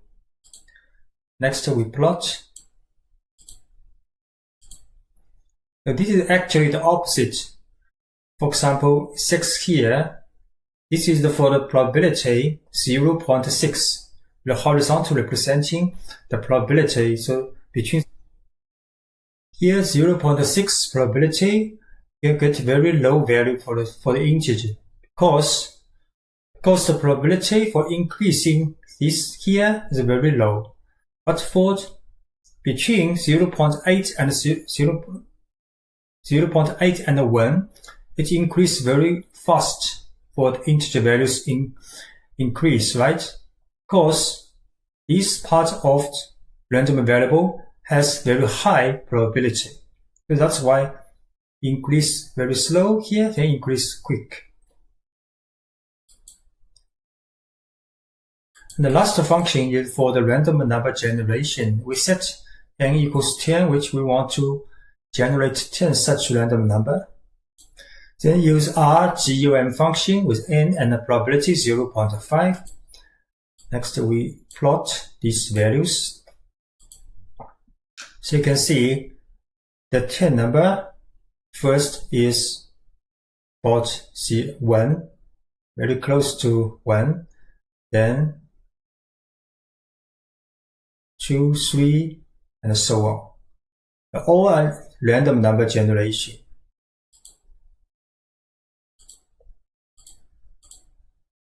You can also download the source files from this GitHub link, and more videos will be uploaded later on YouTube. Thanks for watching.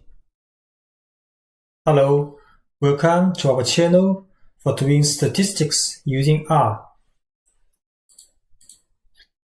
In this video, we will show how to plot correlograms in R programming. The correlogram, also known as correlation matrix plot or scatter plot matrix, is graphical representation of the pairwise relationships between a set of variables. So in R programming, usually this set of variables belong to a data frame. So next we will show how to plot correlograms or correlation matrix among the variables of a data frame. And you can use several packages in R to plot such correlation matrix. So these 3 packages called corrplot or correlation plot and ggstatsplot and lalus.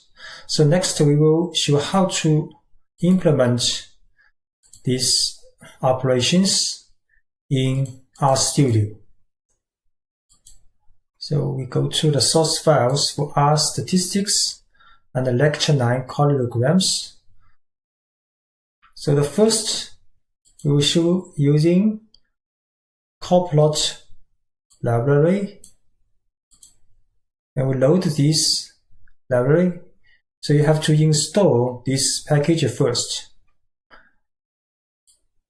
And we use the data frame for empty cars.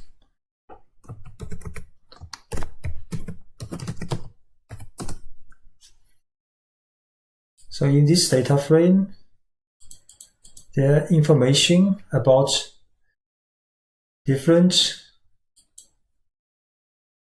variables of cars. So millage per gallon, cylinder, displacement, horsepower, and so on.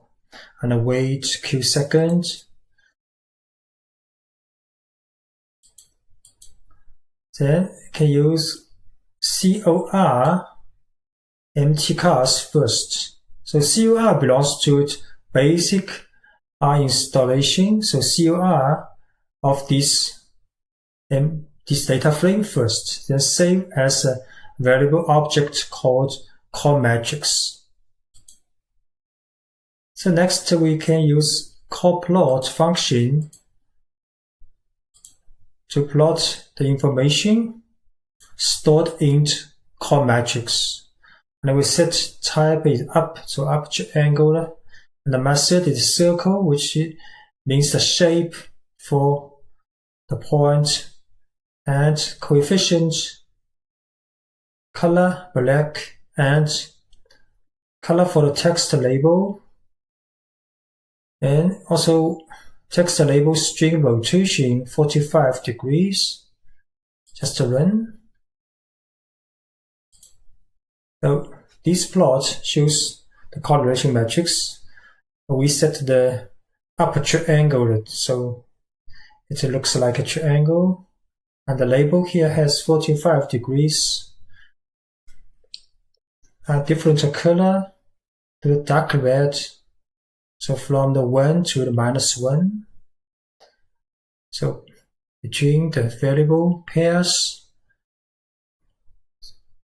so for example, MPG to MPG is 1. So the diagonal, all the diagonal values are 1, right? The second method is using package called ggstatsplot. You have to install this library first. We also use data frame for empty cars. So from this library, the function called ggcorrmat. So gg correlation matrix empty cars method is Poisson. So you can use other method, of course, like Spearman and Quantile. But usually for the numeric variable, using Poisson, and the label is 2 correlation variables. So we can select 6 variables here from this data frame. The size for point. Take 2 seconds. And this matrix also shows different colors from green to yellow, from positive to negative value. So for example, displacement to MPG, negative correlation. And this package has a feature that not only show the correlation value, also show if this correlation is significant. So with a cross symbol, X symbol means non-significant at p-value 0.05. So these four correlation, Q second to other variable with MPG, with displacement, with DIT, and with weight, this correlation not significant.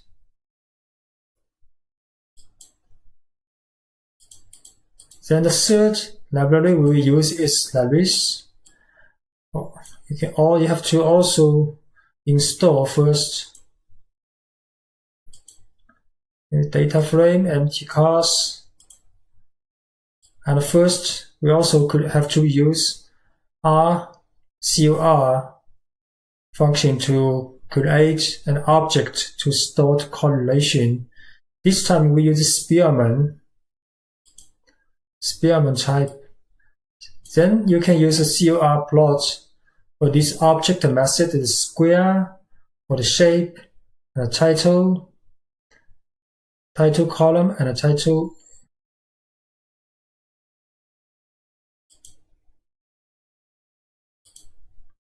So you can see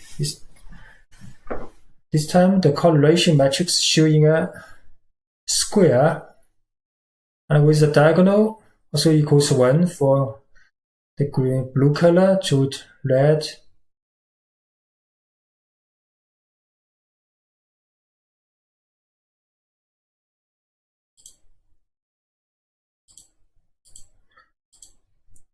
You can also download the source files from this GitHub link, and more videos will be uploaded later soon on YouTube. And if you want get individual training for rprogramming or doing statistics using R, you can contact us by finding the email address from this channel's page. Thanks for watching.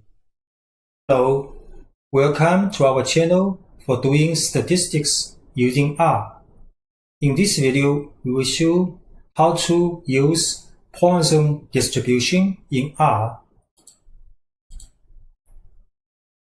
So Poisson distribution is used to model the discrete number x, so which is occurring time in a Poisson experiment. The Poisson experiment is model of occurring times with a constant rate in specified time interval. Although this time interval can be also, for example, distance, area, or volume of interest. So in a specified, for example, 10 hours, we have average, so this is mu, average occurring times with lambda t. Here t is 10 hours, and the lambda is for average occurring rate for 1 hour. So in this 10 hours, the mu is average occurring time, and we want to use Poisson distribution to model the probability of occurring x times in this 10 hour. So the Poisson distribution's probability function for the px with a lambda t, also called mu, equals the division of e minus lambda t, so e minus mu in power times mu or lambda t x in power divided by x factorial. So x can be discrete number from 0, 1, 2, 3, 4, and so on.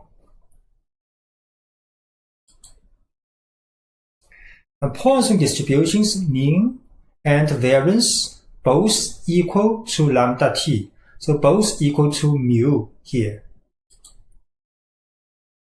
So in R, if you want to use Poisson distribution, you can use D, POIS, or P or POIS, Q, POIS, or rPOIS.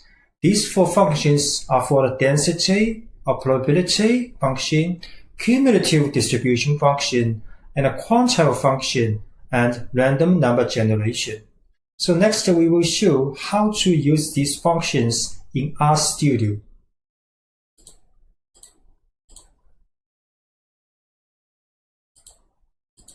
So first, we will show the function dPOIS. This will calculate the probability of a random variable that is available within a certain range.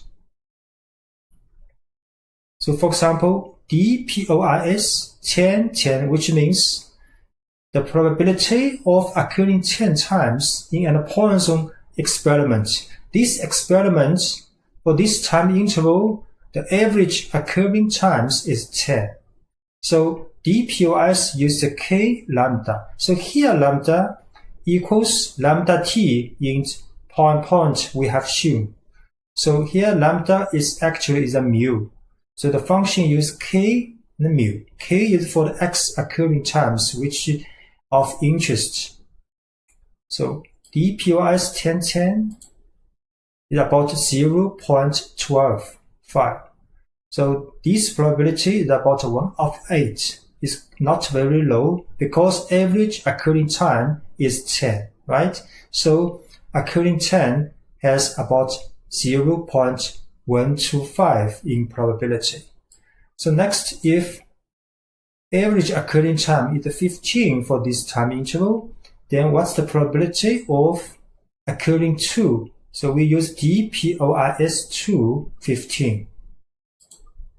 It's quite low, almost 0. So next we will create a vector from 1 to 20. Then we'll show the result of the Poisson probability of this vector in a Poisson experiment with average occurring times is 10. Then we plot this probability.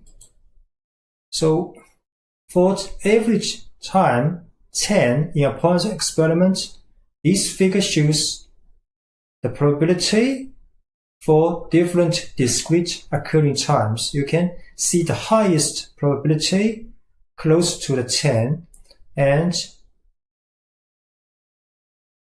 about over 15, here 0.04, very low.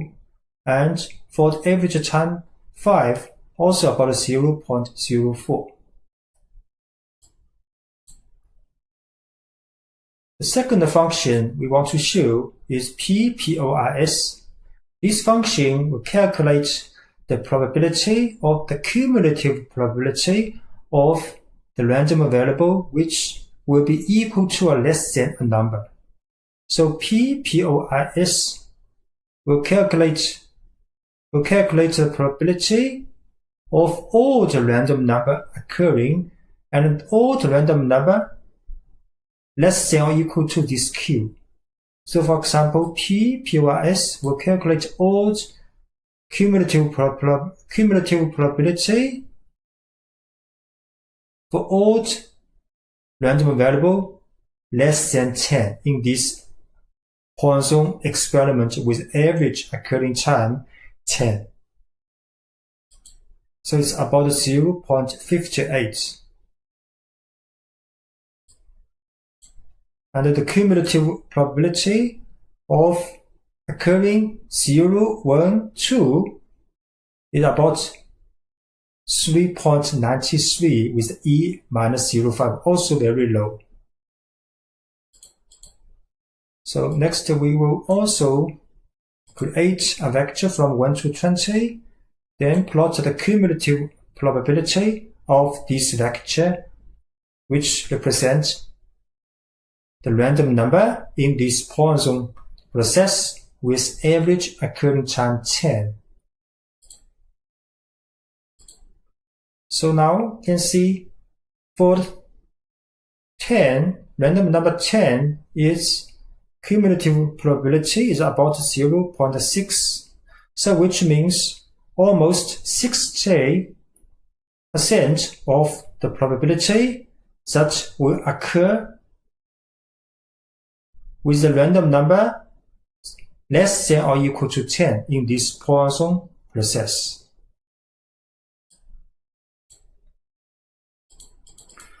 So the third function is called QPOIS. So this function is actually the opposite operation of the PPOIS. So this will be used for generating quantile of a given Poisson's distribution. So this function will have input of cumulative probability, then we'll calculate the random number. So for example, Poisson for the QPOIS 0.2, 10 will calculate the random number with the cumulative probability of 0.2. So it's 7. And QPOIS 0.7, 15 is about 17. And similarly, we will create a probability vector first from 0.1 to 1. Then we will calculate the quantile number from this vector of probability and plot in the figure. So here the horizontal axis is for the probability. So here 2 means 0.2. From 0 to 10 divided by average interval. So this is 0.2, 0.6. So 0.6 has the value almost 11. So this means in this Poisson process, about 60% of the random number will be less than or equal to 11. So the last function called rpois is used for generating random numbers from a given Poisson distribution. So rpois, here n is 20, we will generate 20 random number from this Poisson distribution. And this Poisson distribution has mu or lambda t equals 10. So you can see 20 discrete random number are generated from this Poisson distribution.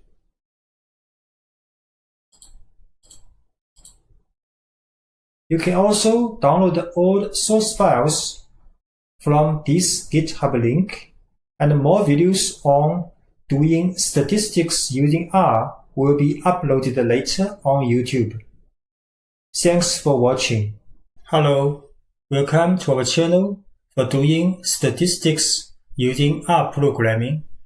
In this video, we will introduce continuous uniform distribution and its implementation in R. So continuous uniform distribution is one of the simplest continuous distributions in all of statistics.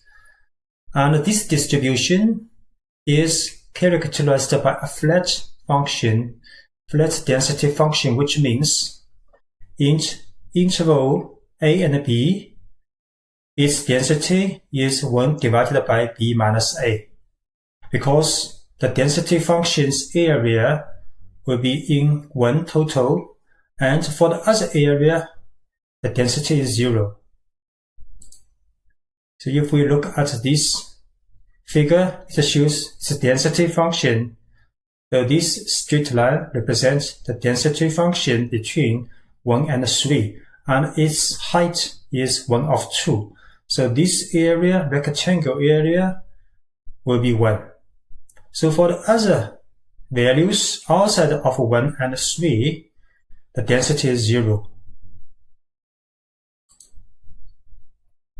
In R, if you want to use continuous uniform distribution, you have to use these 4 functions: DUNRF for the density, PUNRF for the cumulative probability, and QUNRF for the quantile function, and RUNRF for the random number generation. So next we will show several examples of how to use these functions.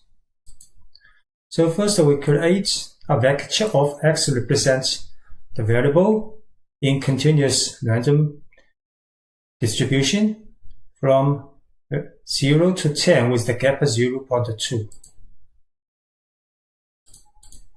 So we use DUNRF to calculate the density of this vector x in continuous uniform distribution defined on the area 3 and 8. So here minimum 3, maximum 8. So you can see this vector represents the density. Start with 0, then same value 0.2 for a range, then 0, 0, 0. If we plot this function, so this area represents 1 from this area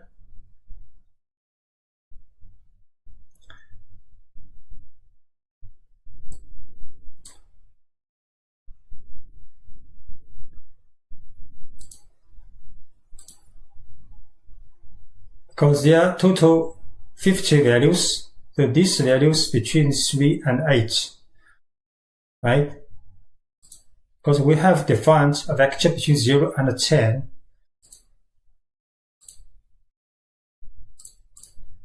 So here between 0 and 10 divided by 50, small being. So from this value is about 3 and this value about 8.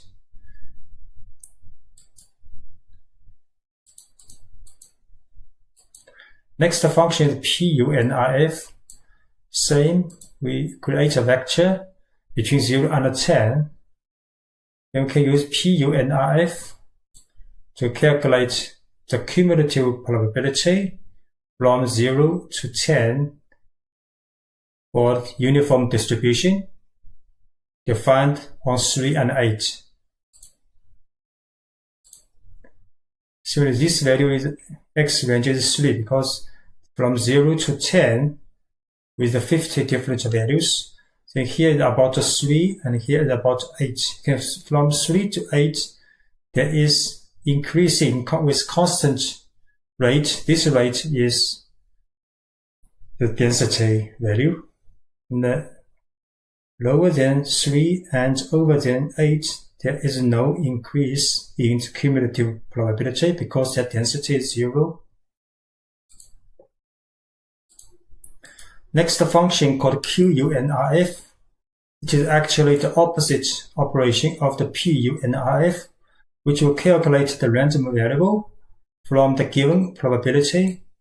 So we first create a vector called Q, which is the probability between 0 and 1, with a gap 0.1, so 10 value. Then we can calculate the quantile value using QUNRF for this uniform distribution on 3 and 8. So this horizontal value represents the probability from 0 to 1. So 0 to 1. And the y value is the quantile value from this cumulative probability. So this quantile value from 3 to 8 and quantile value also increase with a straight line.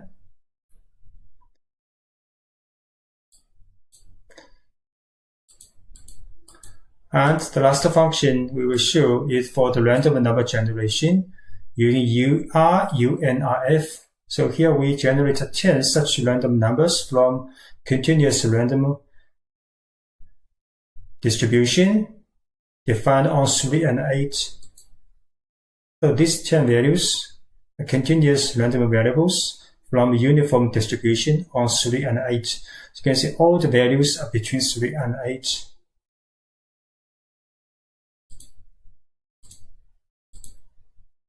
You can also download the source files from this GitHub link, and more videos will be uploaded later soon on YouTube.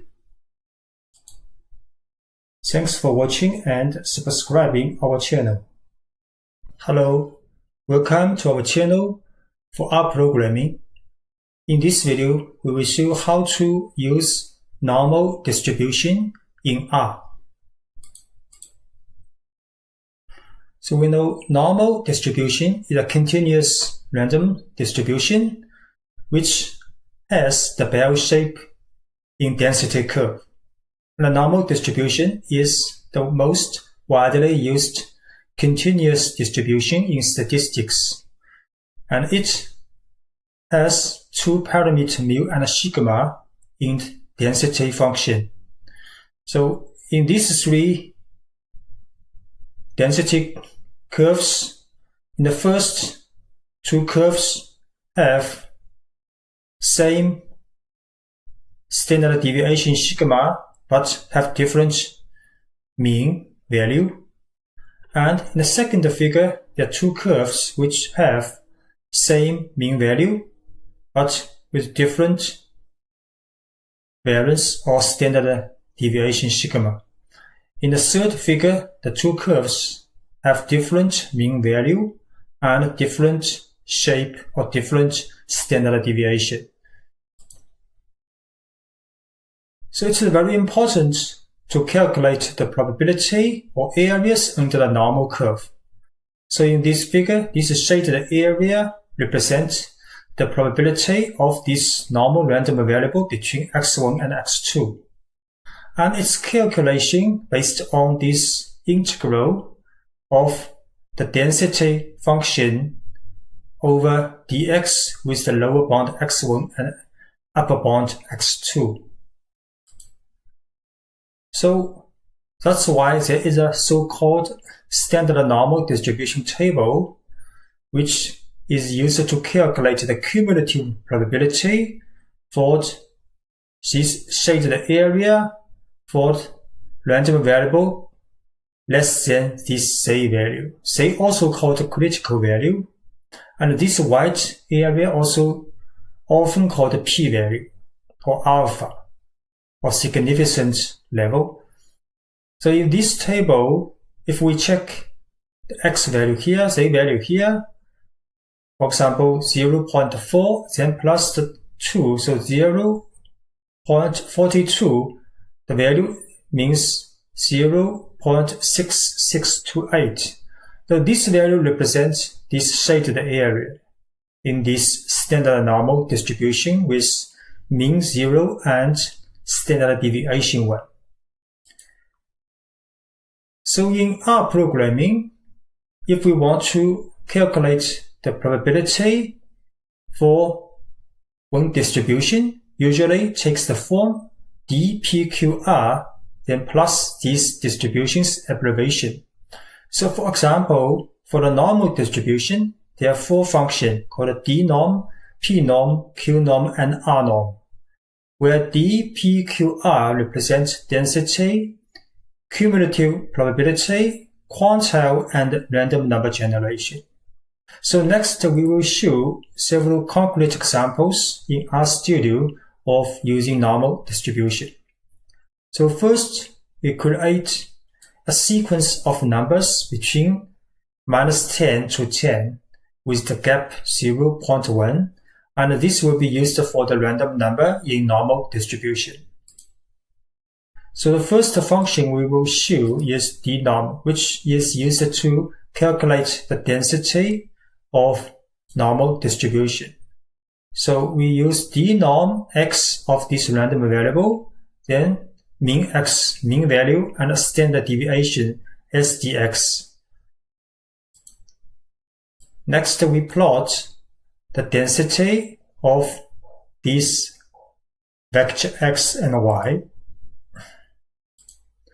So this shape is very close to the normal distribution with mean x and mu x and standard deviation x. Actually, this mean x is 0 because we create a sequence value between -10 and 10. So its mean value is 0. So that's why you can see it, this curve bell-shaped along 0. And for example, for 5, random variable 5, its density about 0.05. And this shaded area under this curve, the region, equals 1. Second function is pnorm, which is used to calculate the cumulative normal probability, which means we want to calculate this shaded area using pnorm function. So same as before, create a sequence of numbers x between -10 and 10. Then the cumulative probability for this vector x in the normal distribution can be used with the pnorm of this vector. In this case, we set the mean value 2.5 and the standard deviation 2. Then we plot the relationship between x and its corresponding cumulative probability. So you can see from 0, before in front of the 0, there's almost very little increase in the cumulative probability. Then after 0, it increases very fast, but over 5 increase also very slow, which means this part and this part's density very close to zero, and this part, the density is very large. For example, for 2.5, then we can find about 0.6, which means in this normal distribution, about 60% of the values, random values, is less than 2.5, right? Because p-value is the cumulative probability, 2.5 is the random variable.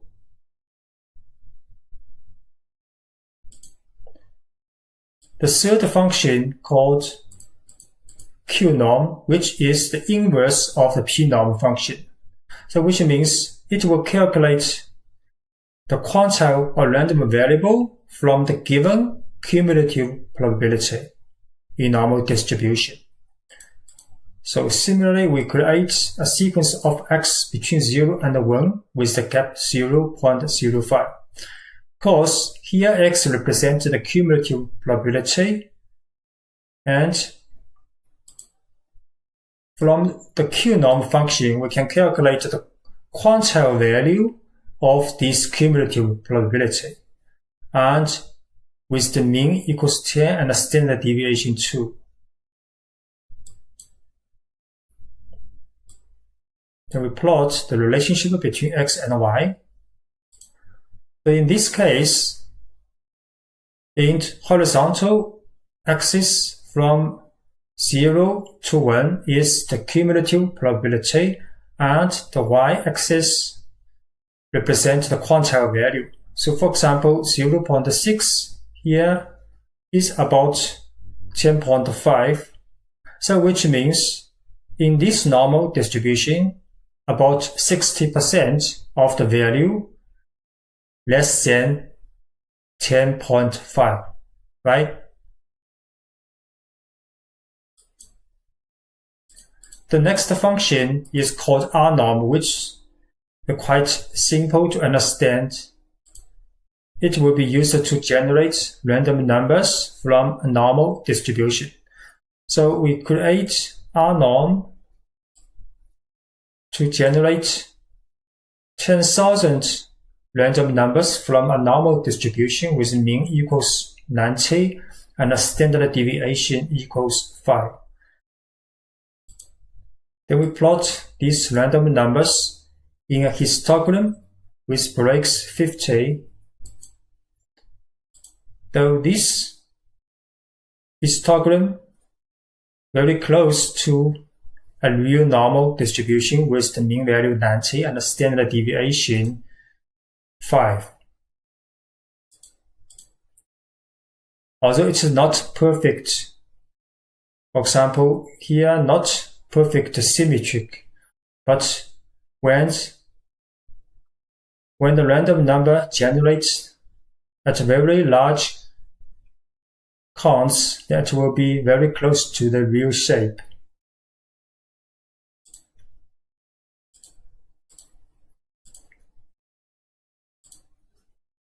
You can also download the source files from this GitHub link, and more videos will be uploaded later on YouTube soon.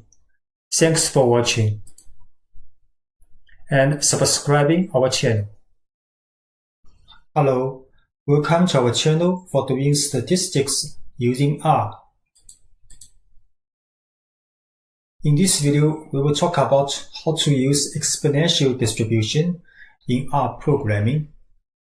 So we know the exponential distribution is a probability distribution modeling the time between events in a Poisson point process. So the Poisson process is a process in which events occur continuously and independently at a constant average rate. And it is a particular case of the gamma distribution. So gamma distribution is used to model the time between how many times intervals. For example, if you want to know the time until next to occurring of the events. But exponential distribution is to model the time until next single event occurring. So we model this time until next occurring of a constant Poisson event. So the exponential distribution's density function is fx beta equals 1 of beta times e minus x divided by beta in power, and x for random time, so x is only possible for positive numbers, and beta is the average or mean time until next event. So the exponential distribution's mean equals beta, and the variance equals beta squared.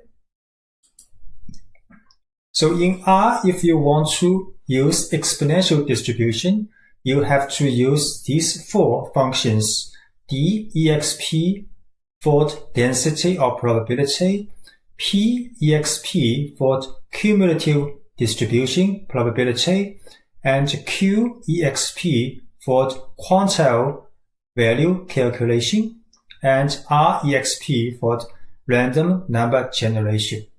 So next, we will show examples in RStudio for exponential distribution. So first, if you want to use dexp function, it will return the corresponding values of the exponential random variable's density. And the syntax for the dexp is for random variable in the dexp function, then with a rate. So this rate actually is 1 of beta, which means how many average occurring during a unit time period. So this is the reciprocal of the beta, because beta modeling the average or mean time until next event. So the rate is how many average occurring times in a unit time period.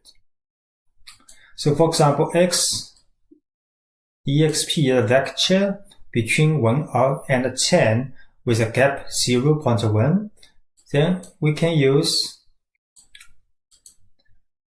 dexp function to calculate the density of this vector with a rate equals 5. Then we can plot this density curve. So here 1 to 10 with a gap 0.1, so which means about 100 values. So this horizontal axis represents 100 values, and the y or vertical axis represents the density. So for example, the 20th value, which is about the value is 2. So when the random variable equals 2, you can see very close to 0 for the density. But if here about 0.3, right, 0.3, then the density will be quite high, almost 0.01. And the next function, pexp, will return the corresponding value of the exponential cumulative distribution function. So which means it will calculate the cumulative probability of this random variable. So the syntax is pexp with random variable and with the rate.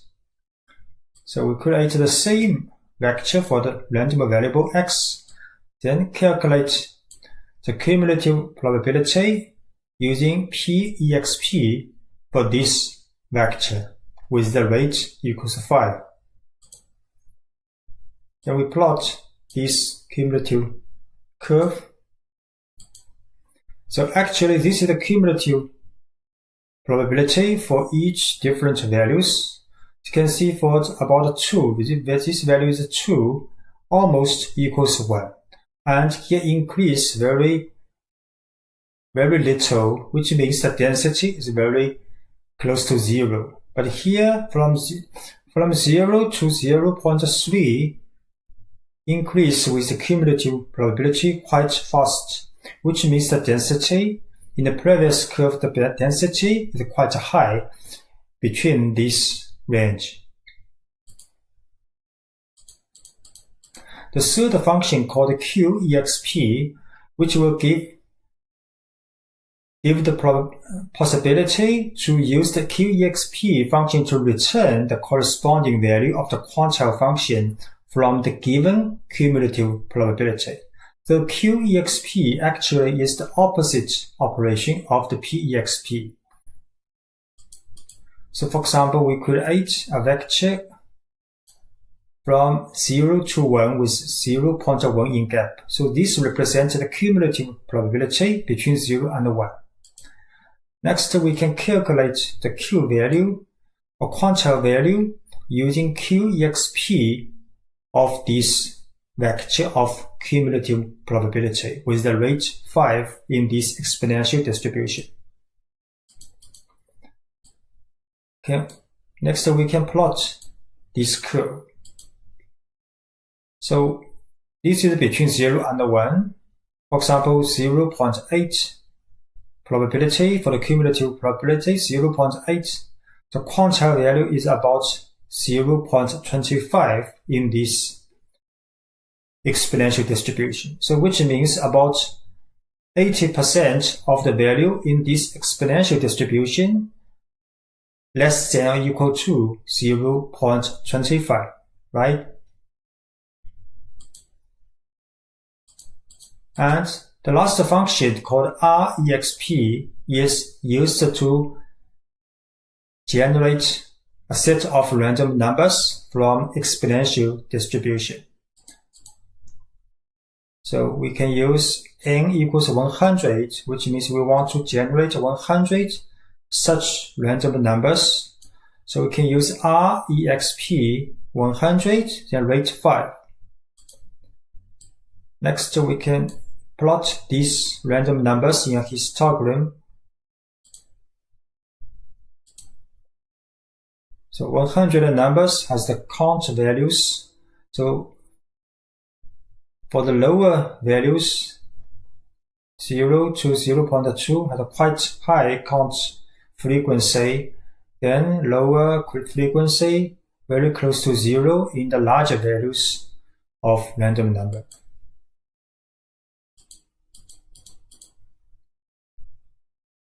Next, we will show an example. Suppose that a system contains a certain type of component whose time in years to failure is given by t.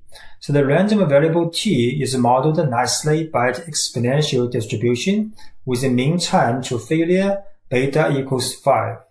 So what is the probability that a component is still functioning at the end of 8 years? So the solution is the probability that a given component has a failure within 8 years is given by px less than 8. So first we calculate the probability of p less than 8 equals p(exp) 8 then 1 of 5 for the rate. So the probability that a component is still functioning at the end of 8 years is 1 minus the probability of x less than 8. So use 1 minus p less than 8 is about 0.2. So which means in this problem, the probability that a component is still functioning at the end of 8 years is about 0.2 or 20%.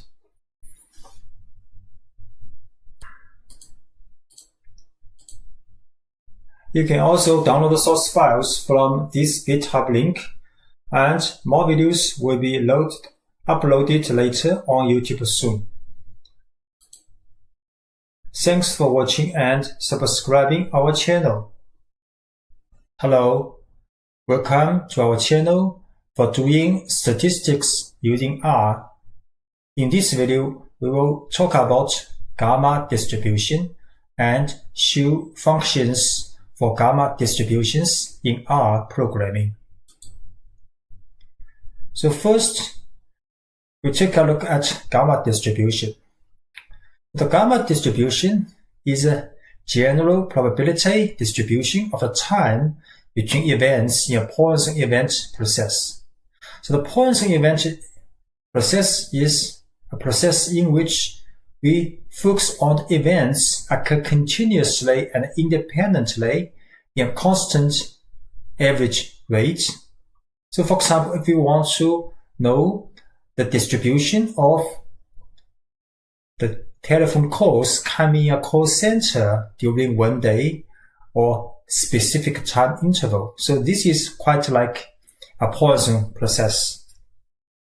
And a Poisson process has a constant occurring rate. So we say average 1 hour, there is 1.5 telephone coming in the call center. So this is called lambda, usually called this parameter lambda. And the gamma distribution is based on what we want to know, the probability of the time until event coming. So, for example, for the exponential distribution, which is a particular case of the gamma distribution, focus on the time until next event. So next one event. So this is for the exponential distribution. And many other distributions like chi-square or beta distribution and exponential distribution, of course, they are all special cases of gamma distribution with different value for the parameter. So the gamma distribution has two parameters, alpha and beta. Alpha is the shape. For example, in exponential distribution, alpha is 1 because we want to know the probability of the time until next occurring. So this is one event, 1 point event. So alpha is 1. And the beta is what we have called lambda. Lambda is the rate. Beta is the reciprocal of the lambda. So beta is, for example, in exponential distribution, beta is for the average time until next event coming in. So the beta is for the time. So if we look at this figure, there are several curves for gamma distribution with different alpha and beta. For example, this one, alpha 1 but beta 1 is for exponential distribution. And this one, alpha 2, beta 1 is for the chi-square distribution, and so on. So now we look at the density function for the gamma distribution. First, we have no gamma function. So gamma function with one parameter alpha is the integral for the positive value of dx with the function x alpha minus 1 in power times e minus x in power. And alpha is positive number and x is also positive number. So this is the gamma function, and the gamma function has some interesting properties.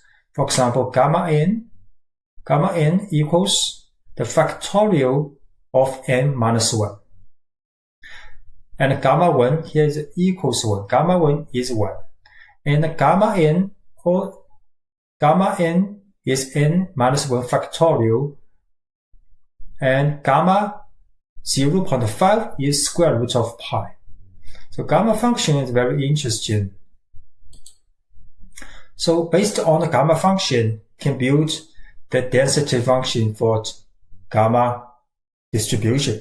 So this is gamma distribution for time x and alpha, beta. So x is the random variable. This is usually for the time. And alpha, beta is two parameters we have shown in the previous page. This is for the shape. This is for the scale.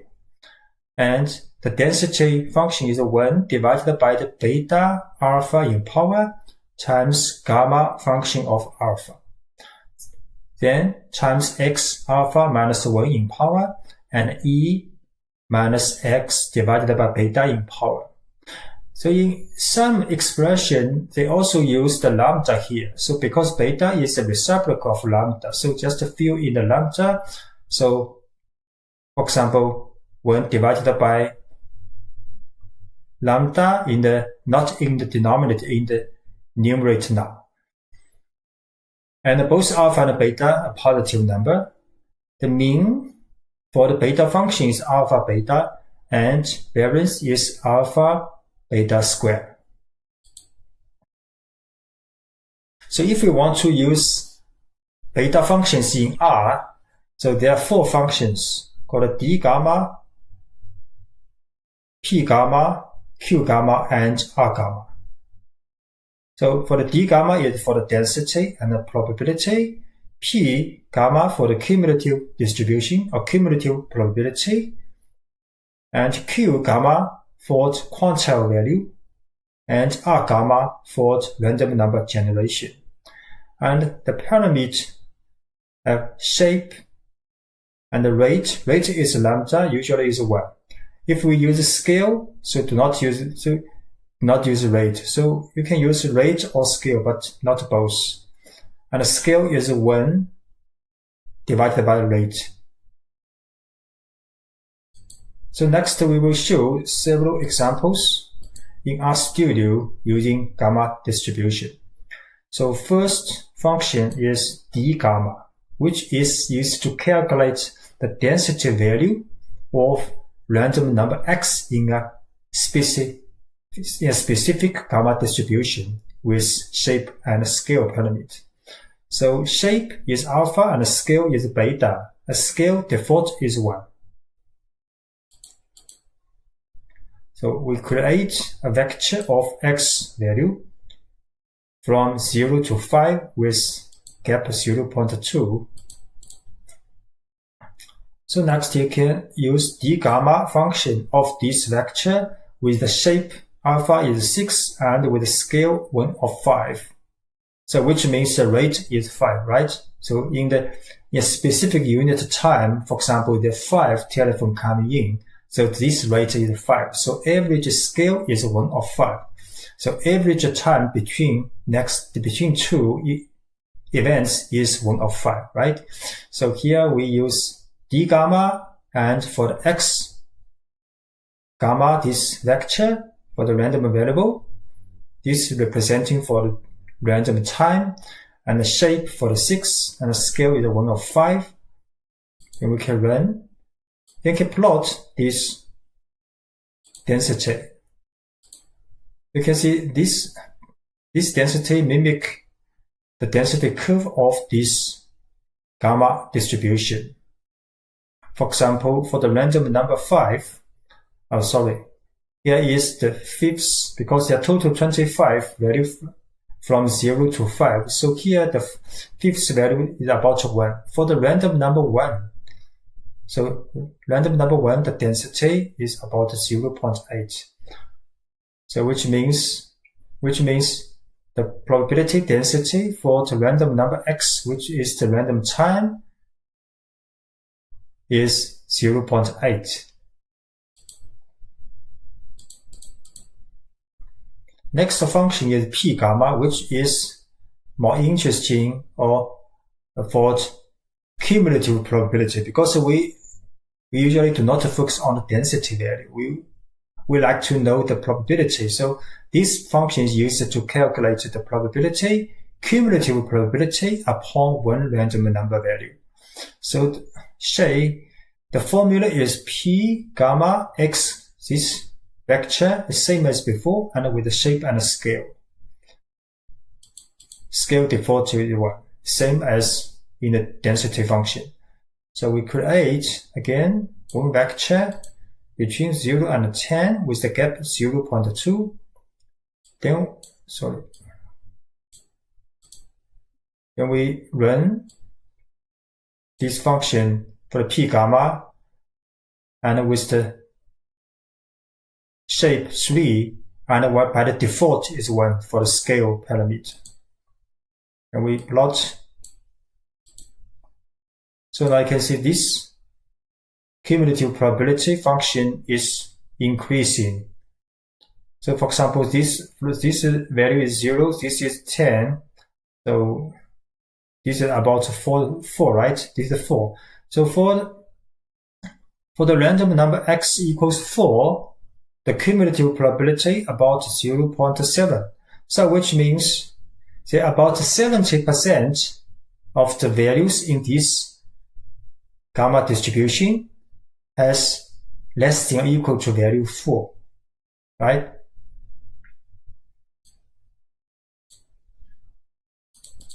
And next function is Q gamma, which is the opposite operation of the P gamma. So Q gamma is used to calculate the quantile value or the random number from the given cumulative probability. So the formula is Q gamma with this X gamma here is the cumulative probability and with the shape or scale pyramid. So we create a vector between 0 and 1 representing the cumulative probability.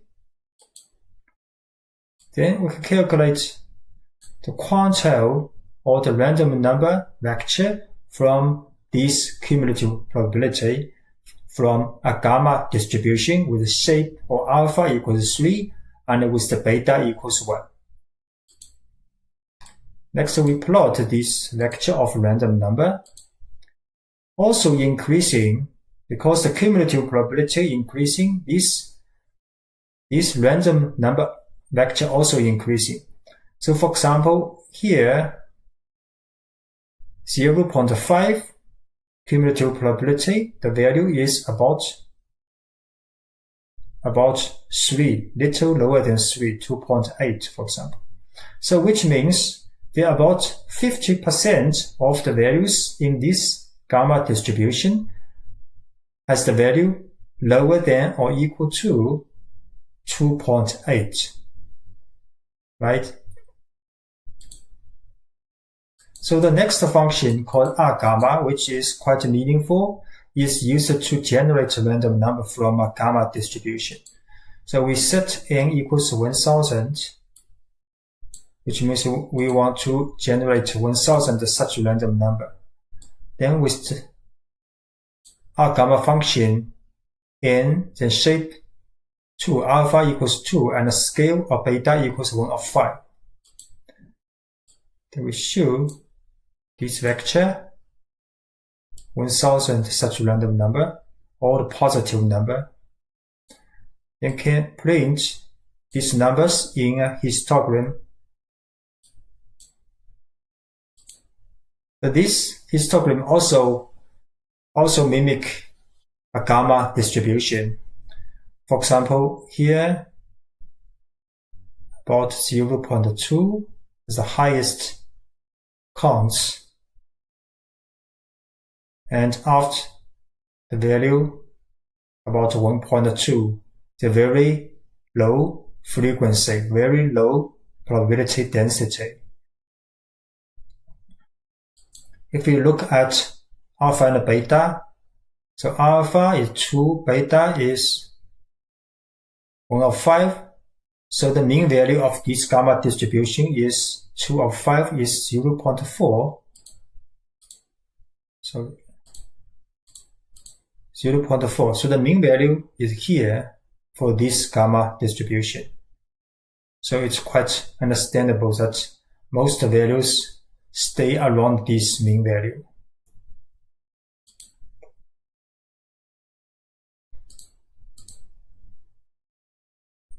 In the end of this video, we will show an example using gamma distribution. So suppose that telephone calls arriving at a particular switchboard follow a Poisson process. So the Poisson process or gamma Poisson process is for exponential for the gamma distribution. They all apply with the Poisson process. So with an average of 5 calls coming per minute. So this is the lambda, average 5 calls coming per minute. So this lambda is 5, which means the beta is 1 of 5, right? So what is the probability that within 1 minute at most 2 calls have come in to the switchboard? At most, so which means the random number less than or equal to, right? So the solution is the Poisson process applies with the time until 2 Poisson events following a gamma distribution with alpha equals 2, beta equals 1 of 5. So if we denote by x1 the time in minutes that transpires before two calls coming in, the required probability is given by a gamma distribution with alpha 2, beta 1 of 5. So we calculate this probability using p gamma because we want to know the probability of all the values less than equal to 1 in this gamma distribution, where alpha equals 2 and the lambda equals 1 of 5. Sorry, scale equals 1 of 5. So beta equals 1 of 5. So we just calculated this cumulative probability for the x equals 1, and the shape equals 2, the scale equals 1 of 5.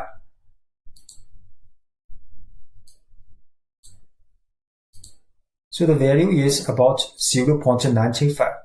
So which means the 95% of probability that in 1 minute coming in the telephone calls will be less than or equal to 1, right? Sorry, in 1 minute less than or equal to 2 calls, because here alpha is 2, right? Time is 1, so time is 1. So which means there are about 96% of the probability that in 1 minute coming in at most 2 calls from this switchboard.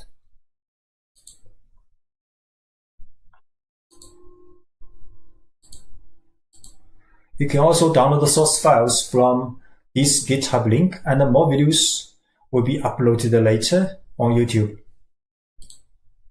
Thanks for watching and subscribing our channel. Hello, welcome to our channel for rprogramming. In this video, we will show how to conduct Shapiro-Wilk test for normality in R. So we know many of statistical modeling are parametric tests based on the normal distribution.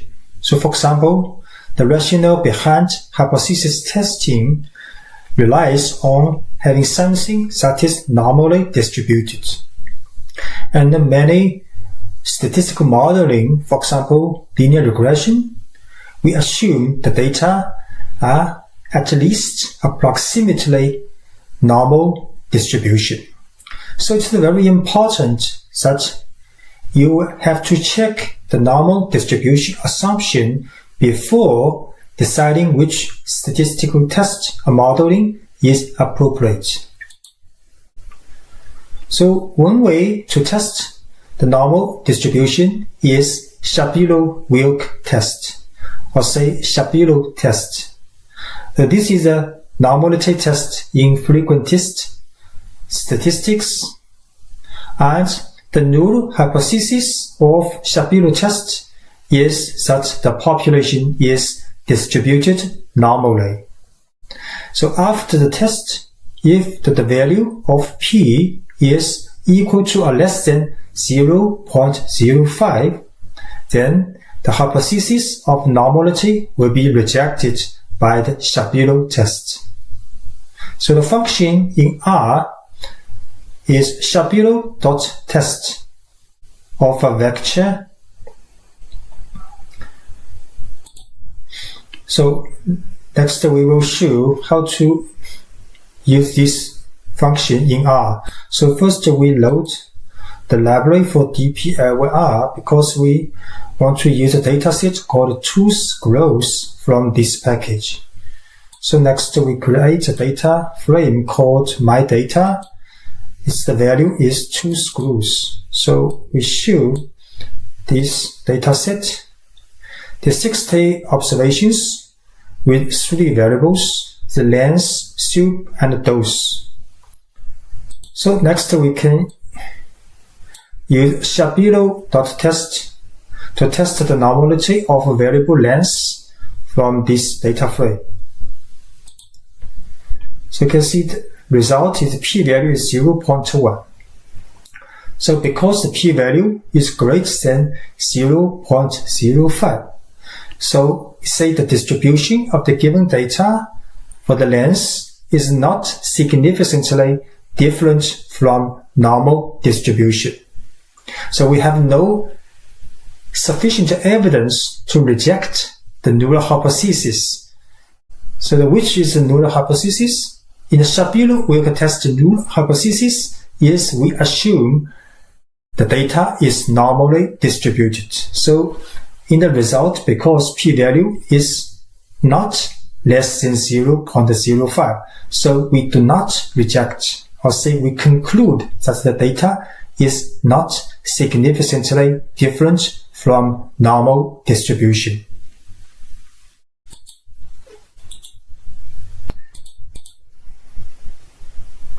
Thanks for watching. Hello, welcome to our channel for rprogramming. In this video, we will briefly talk about chi-square distribution and chi-square test, and show how to implement chi-square distribution and test in rprogramming. So we know chi-square distribution is a continuous distribution with degrees of freedom. It is used to describe the distribution of a sum of squared random variables. So it also used to test the goodness of fit of a distribution of data, whether data series are independent, and for estimating the confidence interval for the variance of random variable. So say one, say two, say n are independent standard and normal random variables. So they have mean 0 and standard deviation 1. So the random variable x, which is the sum of the square of those standard and normal random variables, will follow a chi-square distribution with n degrees of freedom. So we use the notation chi-square distribution here. So this figure shows several curves for the chi-square distribution's density function in terms of different degrees of freedom. So for example, this green curve k equals 2, this one. And you can see when the degrees of freedom becomes larger and higher, and the curve will be more symmetric and will have a bell shape. So it will approximate to normal distribution when degrees of freedom will be very large. So in the application, in the regression, we know SSR, which is the sum of squared residue divided by unknown variance of the data, have a chi-square distribution with n minus 2 degrees of freedom. And in the independent test of two categorical variables, so the test statistic, this statistic, which is the opposite of the cons minus the model, the cons take square divided by the model cons, this statistic will have chi-square distribution with r minus 1 times c minus 1 degrees of freedom.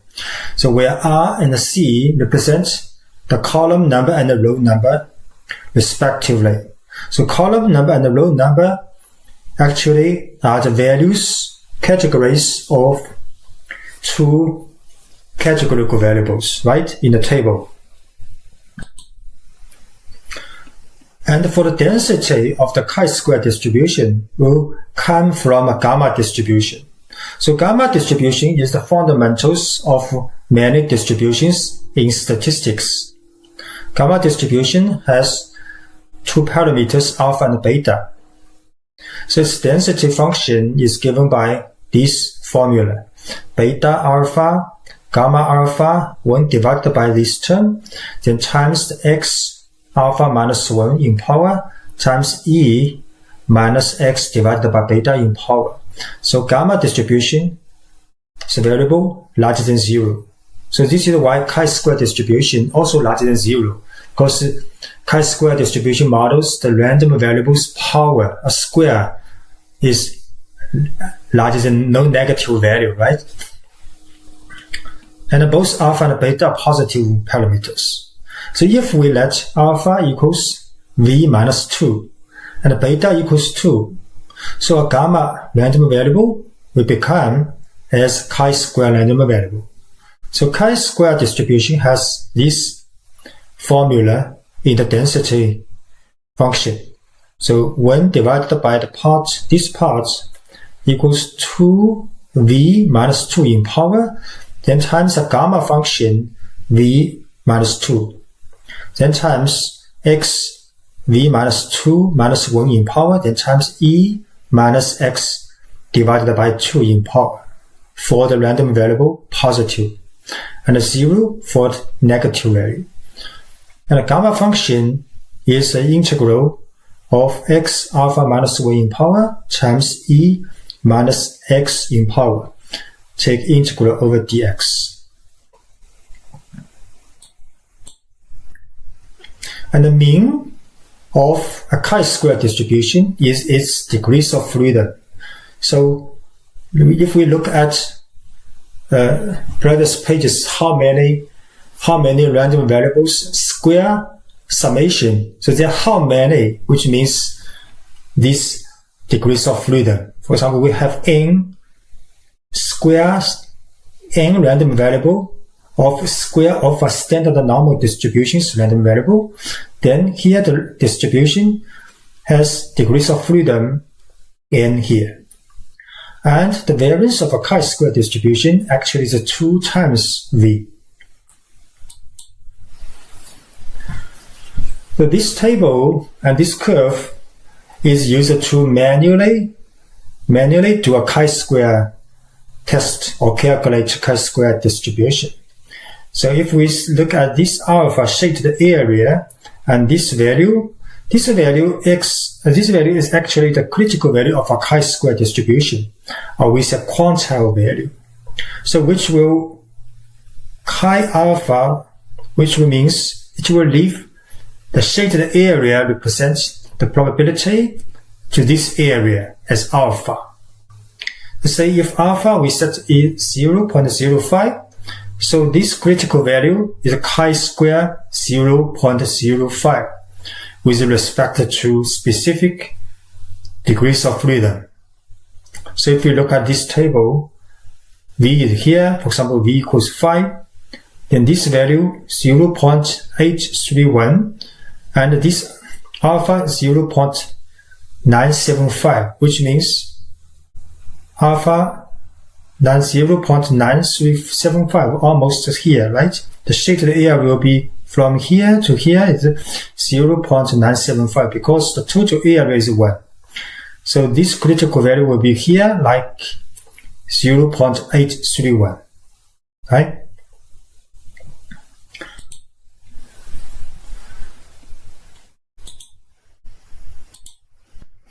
And the chi-square test usually will aim to find the critical value in the data.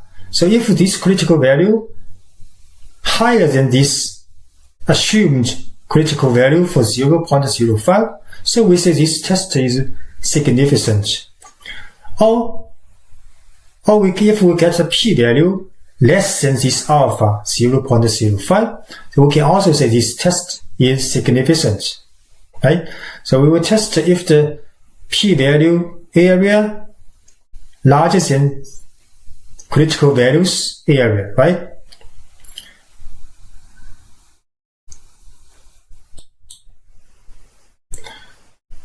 So in R programming, usually we will use dpqr, one of these alpha beta, then with the abbreviation of a distribution to do calculation in statistics. So D for density, and P for the cumulative probability, and Q for the quantile function, and R is for the random number generation. So specifically for chi-square distribution, we just use D chi-square, P chi-square, and Q chi-square, and R chi-square. So next we will show examples in RStudio to implement chi-square distribution. So now we go to RStudio. First function for the chi-square distribution is d chi-square. It's very simple. We just define a variable vector for critical value or random variable in chi-square distribution and set the degrees of freedom. Then the density for each value will be calculated. So we set degrees of freedom is 10 here, and a vector from 1 to 20. We'll print sentence. Then we can calculate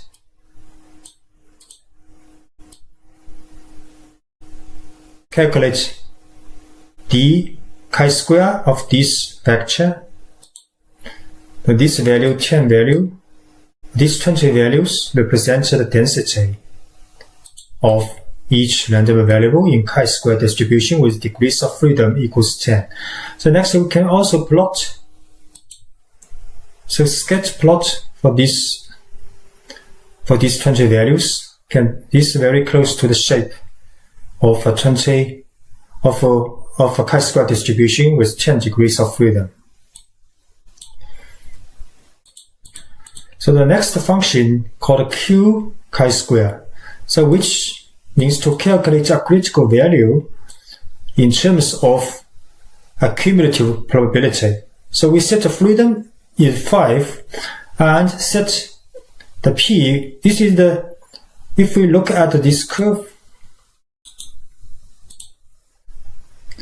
the p here, the p cumulative probability is actually the white area is 1 minus alpha. So here the white area is 0.05 because q chi-square accepts a cumulative probability. It's 1 minus alpha in the figure. So we set 0.75. Show how it's going. So critical value is about 6.62. So which means in this chi-square, this white area is 0.75 and this critical value is 6.62. So next function is p chi-square. It is actually the opposite operation of q chi-square, because here we set the degrees of freedom and using p chi-square to calculate a critical values cumulative probability. So which means we calculate the probability for all random variables less than this value. So if we look at again this figure, so for the p chi-square, we will calculate this white area probability. This is the cumulative probability for all the random variable less than this critical value. So we calculate the cumulative probability for all the variables less than 5, or say between 0 to 5, because all the chi-square variables are larger than 0. So this probability is about 0.584. So which means this white area is 0.584 and this critical value is 5. So the last function is called r chi-square. It is very easy to understand. We just generate random numbers from a chi-square distribution. Because chi-square distribution has degrees of freedom 5, so we create 50,000 of such random variable. You can also plot in a histogram. Here we set frequency false, so which means to show the density, not the frequency. So this shape is the same no matter you set a counts or density. This is very close to because it's a very large number, 50,000, so very close to a real exact chi-square distribution with degrees of freedom 5. Next, we will show an example to do chi-square test. So the chi-square test of independence evaluates whether there is an association between the categories of the two variables. So we will take the survey data in a math library, which represents the data from a survey conducted on students. So we load this library first, and we show the data called survey. So the survey data actually is a data frame with 237 observations of 12 variables. So we are particularly interested in testing the hypothesis whether the students' smoking habit is independent of their x-axis level at 0.05 significance level.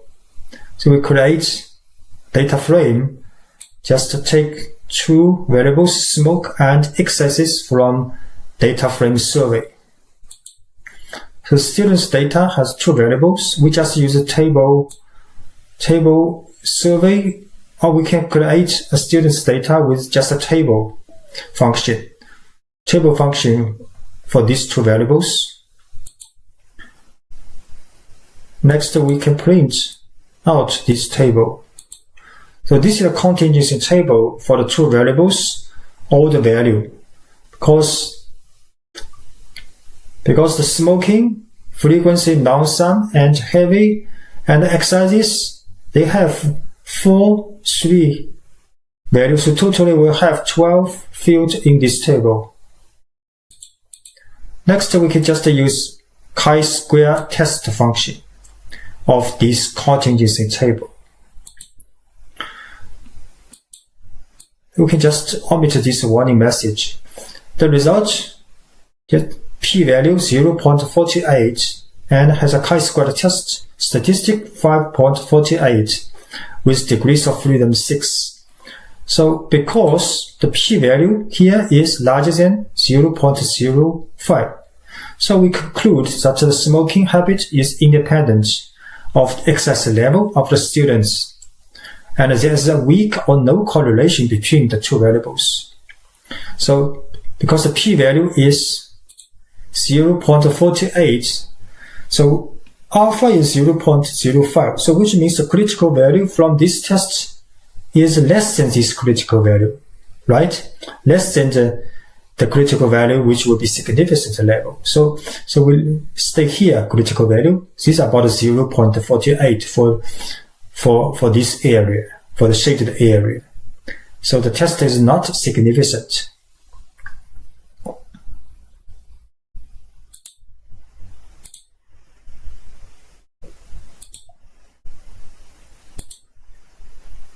You can also find the source file and data files in our website here.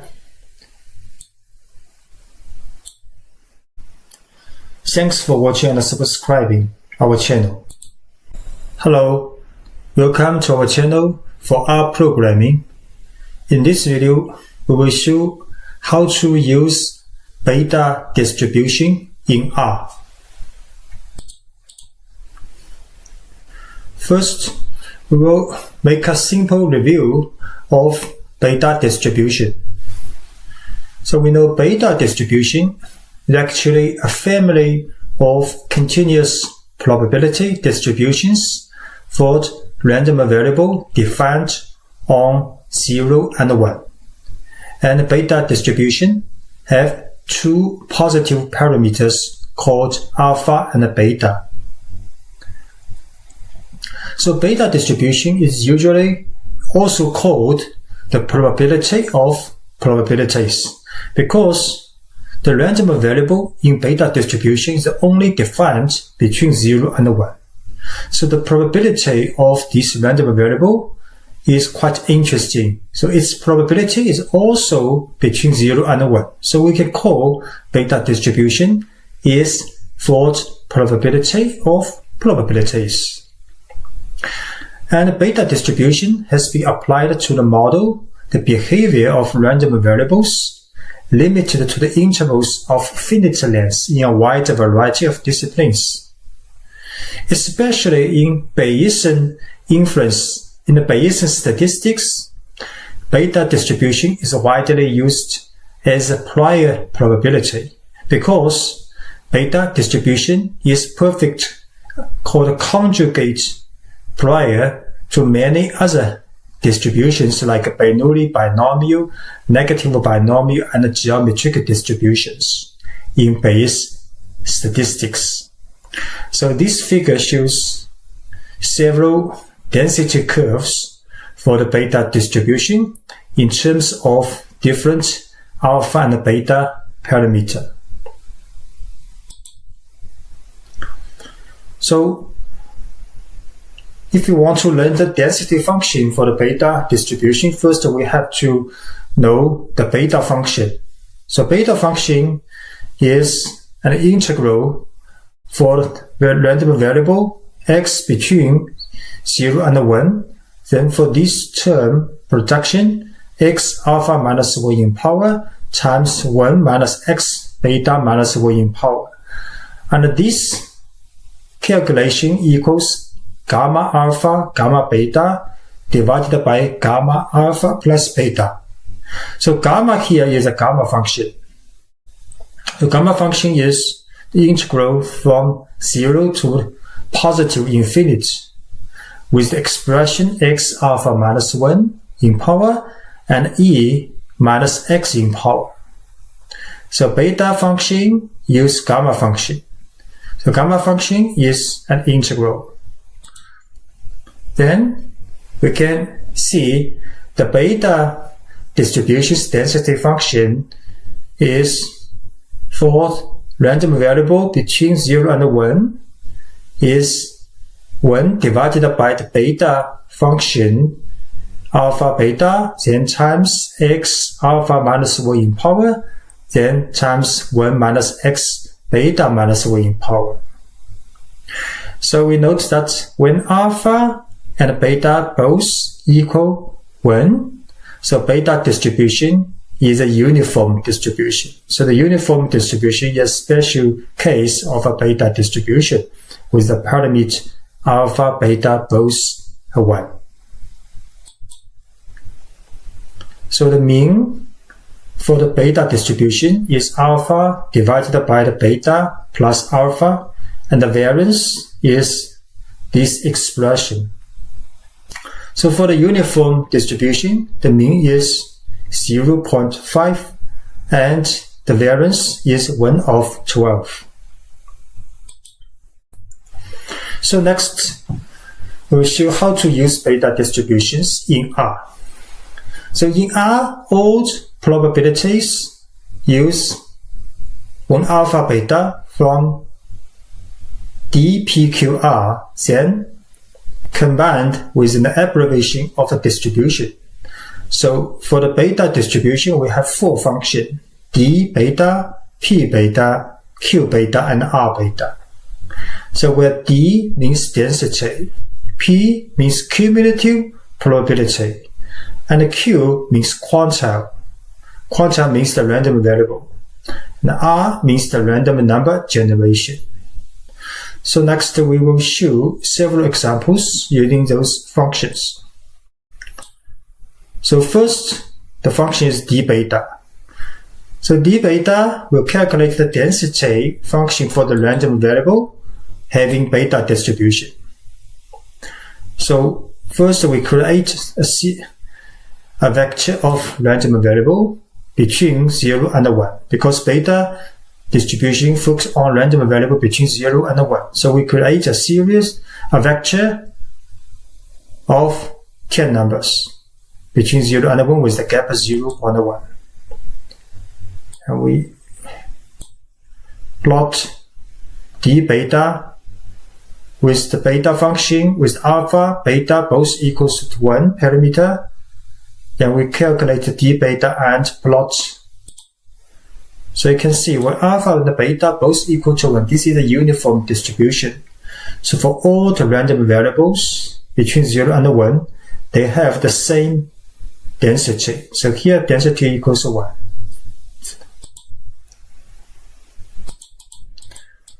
And if we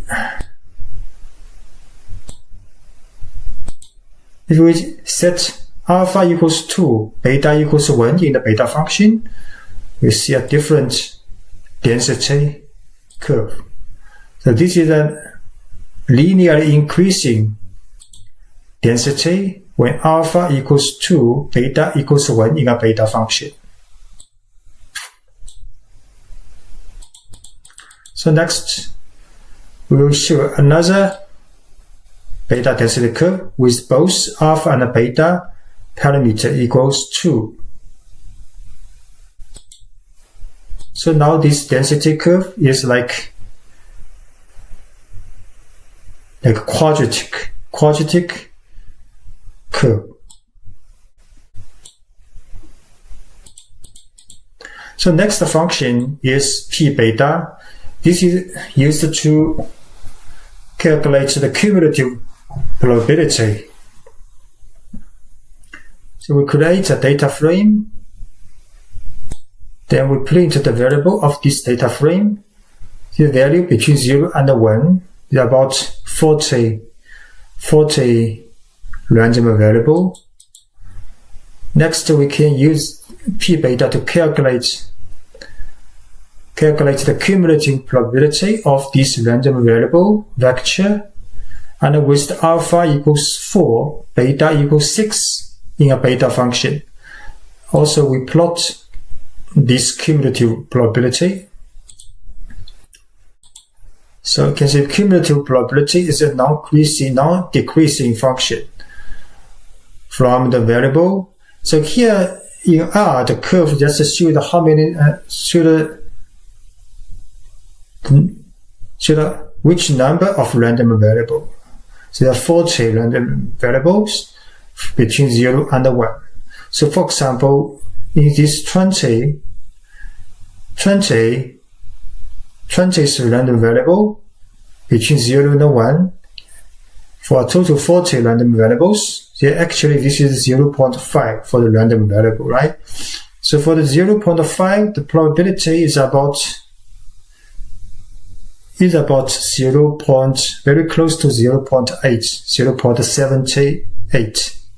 So this means for this beta distribution, about 75% of random variable probabilities will be lower than 0.5, right?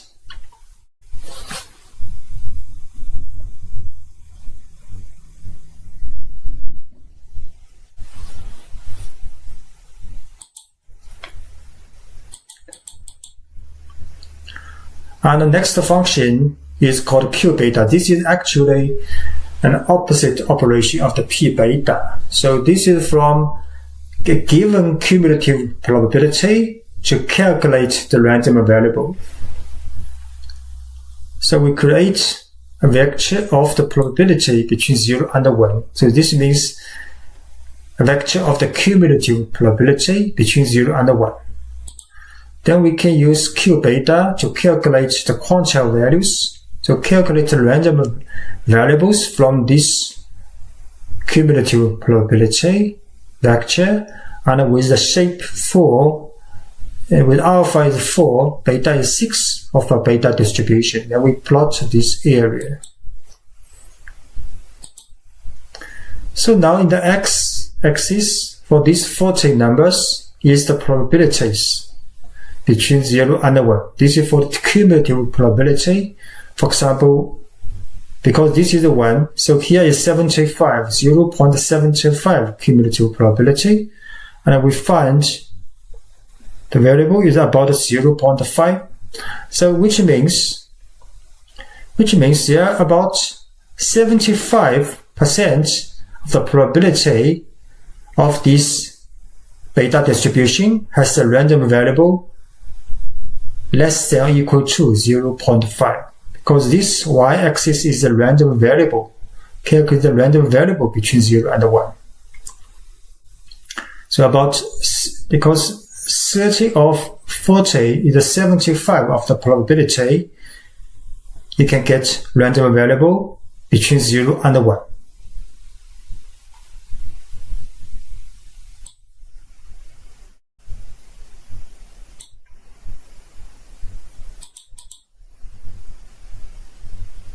So the last function we will show is a random number generation. So this is R beta. So we will generate 20 beta random variables from a beta distribution with the alpha equals 5 and beta equals 8. So now 20 random numbers have been generated. So you can see all values are between 0 and 1, coming from a beta distribution with alpha equals 5 and beta equals 8.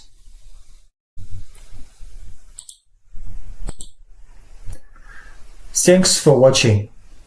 Hello, welcome to our channel for R programming. In this video, we will show how to use Lognormal distribution in R. So we know Lognormal distribution is used to model a random variable. Actually, it's a positive random variable. If this random variable's log function has a standard normal distribution, or with a normal distribution with mean mu and standard deviation sigma. So the density function for the Lognormal distribution is quite similar as the normal distribution. Just replace log x here and add x from the normal distribution. So it becomes a Lognormal distribution's density function, but only for the positive value. And the mean and the variance of the Lognormal distribution look like this. The mean is E mu plus sigma square divided by 2 in power. Just note that this mu is not this mu. So here mu and sigma is the parameter mu and sigma in density function. So we also call this log x, log mu, log sigma, right? So this variance is the variance of the Lognormal random variable, and this mu sigma square is in this density function. So it's not the same sigma, right? And these two curves are the density function for the Lognormal distribution with respect to different mu and sigma this is log mu and log sigma in the density function. In R programming, we usually use DPQR, one of these 4 alphabets, and plus a distribution's abbreviation. So for the Lognormal distribution, there are 4 functions: D, L norm, PL norm, QL norm, and RL norm.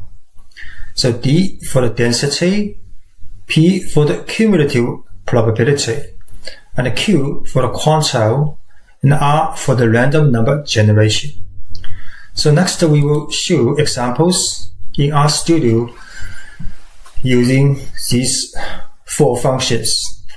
So first we will use DL norm function to calculate the density of specific value from Lognormal distribution. So the default parameter is min log and SD log is 0 and 1.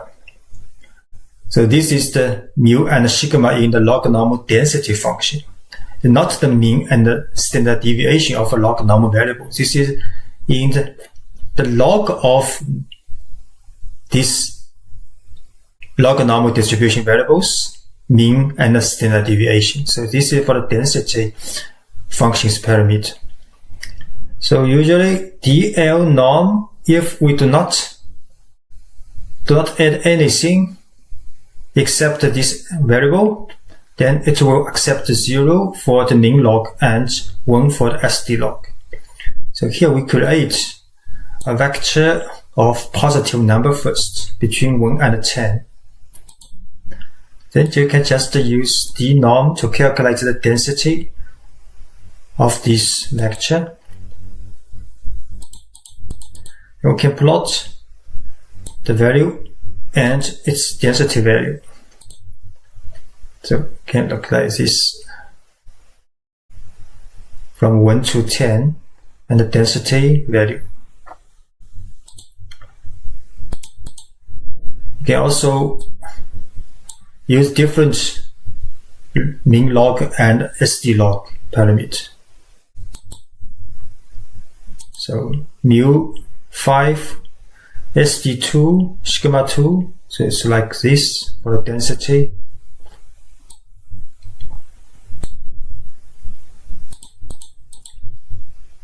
So next function is PL norm, is used to calculate the cumulative probability for positive random number. So we also create vector of x with positive number between 1 and 10. Then you can just use P norm to calculate the cumulative probability to each random variable's value with min log and SD log 0 and 1 respectively. So this is the cumulative probability, is an increasing function. A random variable from 1 to 10. For example, here 0.9, and you find that random variable about 3.5. So which means about 90% of values in this log-normal distribution has the value less than or equal to 3, right?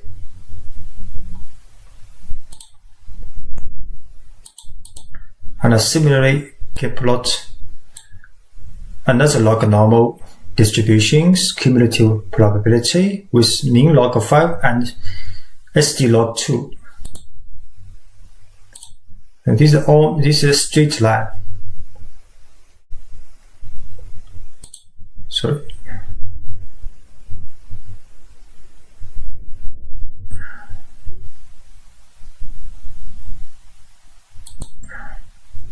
Yes, this is a straight line.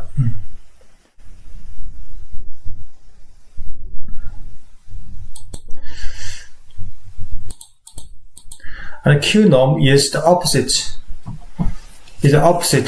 operation of P norm, which will calculate the quantile value. Quantile value is another name for the random variable, so which will calculate the value of a log-normal variable from the given cumulative probability. So we just create a vector again between 0 and 1 for the cumulative probability, and can use Q norm to calculate the quantile value from these cumulative probabilities. So we plot with the x-axis is the probability and y-axis is the random variable. So this curve is for cumulative probability between 0 and 1. This is for the random variable calculated. So again, we find 0.9 here, and can find random variable about 3.5. So which means about 90% of the values from this log-normal distribution, the value less than or equal to 3.5, between 0 and 3.5. I can also plot another quantile value from different log-normal distribution with min log 5 and SD log 2. It's like this. So log-normal distributions variable change very much if you change parameter just a little, because the parameter is close to the log function. So which means this value will be the power function of E, right? So it's changed quite a big if you just change from min log to 0 to 1, 0 to 5, and SD log from 1 to 2 can change a lot for the random variable's value. And the last function we will show is rnorm, is to generate random number from a given log-normal distribution. So for example, we set n equals 18. We will generate 18 such random numbers from a standard log-normal distribution. So R log-norm, this 18 number from a log-normal distribution with SD with mean log 0 and SD log 1. And you can also generate from a different log-normal distribution with mean log 5 and SD log 2. You can see that the scale of the number changed quite a lot. Now about several hundred, but the first vector of the random variable is around 1, right? Here is several hundred scale, so difference change very quickly if you just change from 0 to 5 here and 1 to 2 here. And lastly, we will show we create 10,000 random numbers from a log-normal distribution.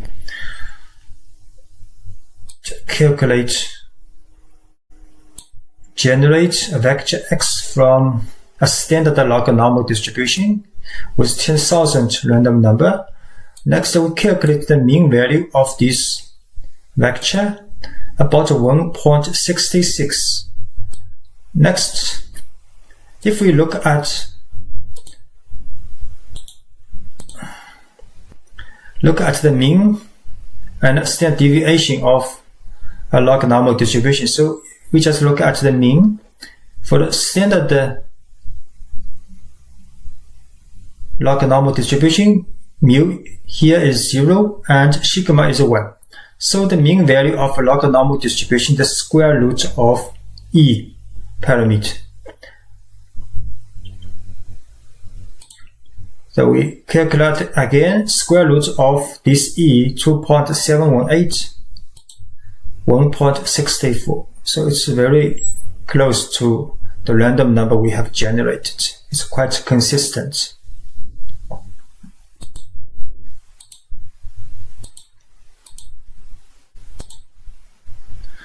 Thanks for watching. Hello, welcome to our channel for R programming. In this video, we will talk about using Weibull distribution in R. The Weibull distribution is a continuous probability distribution.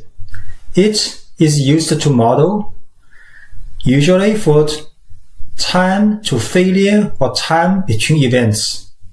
It's quite similar as, for example, exponential distribution. So here we talk a little bit about exponential distribution first. So we know exponential distribution is to model the time until next single event occur. Or this event is called Poisson event, and this process is called Poisson process. So exponential distribution actually is a special case of a gamma distribution. So we know gamma distribution has two parameters, alpha and beta. And exponential distribution is a gamma distribution with alpha equals 1. So here 1 means the time until next event. And exponential distribution has a character called memoryless failure rate. So what is a memoryless failure rate? So we look at an example. For example, you have an old machine and a new machine, but these two machines has the same failure rate, same the probability of getting a failure until next failure's time distribution. So this is called memoryless. It's a very idealized character.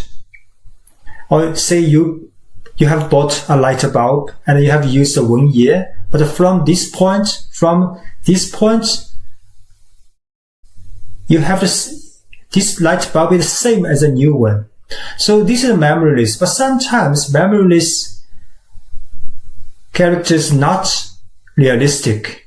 So if you want to relax this memoryless feature of like exponential distribution. So there are usually two distributions we can use. First, you have to use a gamma distribution with alpha not equal to 1. For example, you can use alpha equal to 1.5 or 2, and so on. And another way is to use here this distribution called a Weibull distribution. So Weibull distribution comes from the name of a Swedish statistician, Swedish physicist, Weibull. And if you look at the density function, so Weibull distribution has two parameters also, k and lambda, these two parameters. And Weibull distribution also model the positive random variable because the time to the failure or time between events is only positive value. So if we let k equals 1, so Weibull distribution also becomes exponential distribution. And if k larger than 1, the curves will become a little bit bell-shaped and will resemble the normal distribution if k is very large.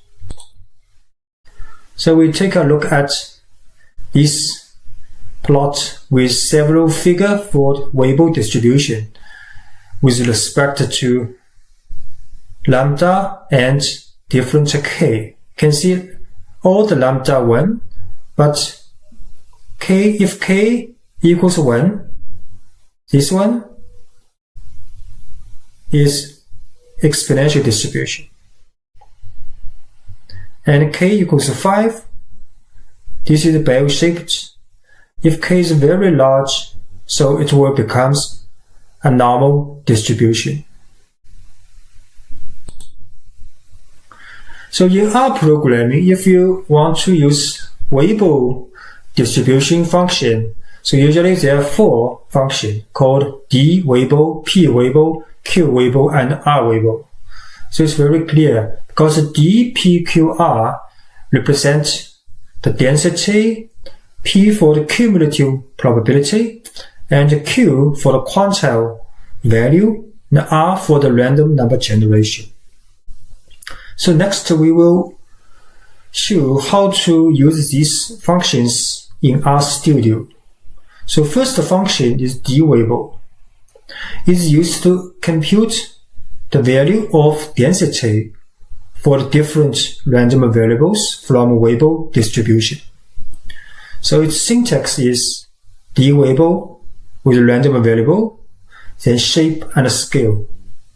So shape is k, scale is lambda. So we create a vector first between 0 and 10 with the gap 0.2. Then we set k equals 1, lambda also equals 1. Actually, this is an exponential distribution, but here we use a Weibull function. K is a different k if you want. So just use d Weibull, this vector of random variable, then shape equals k and scale is lambda. Then we plot,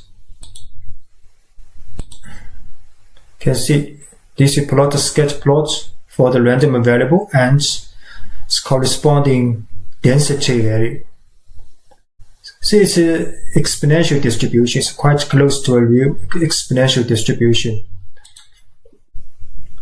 So next function called p Weibull. Like other distribution, the p represents cumulative probability.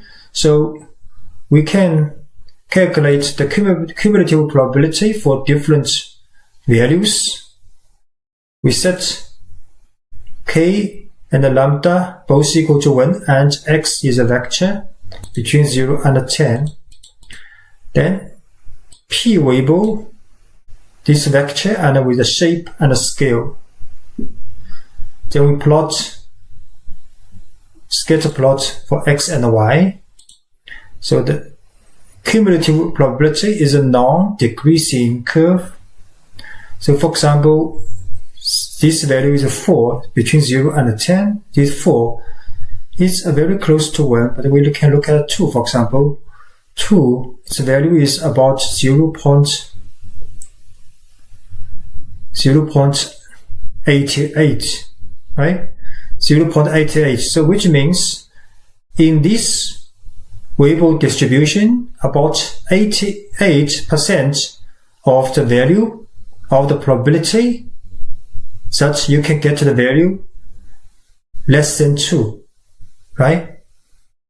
Less than 2. And next function is the Q Weibull. This is an opposite operation of the P Weibull, where Q represents a quantile value. So it will calculate the random variable. Quantile means the random variable. Quantile value is a random variable's value.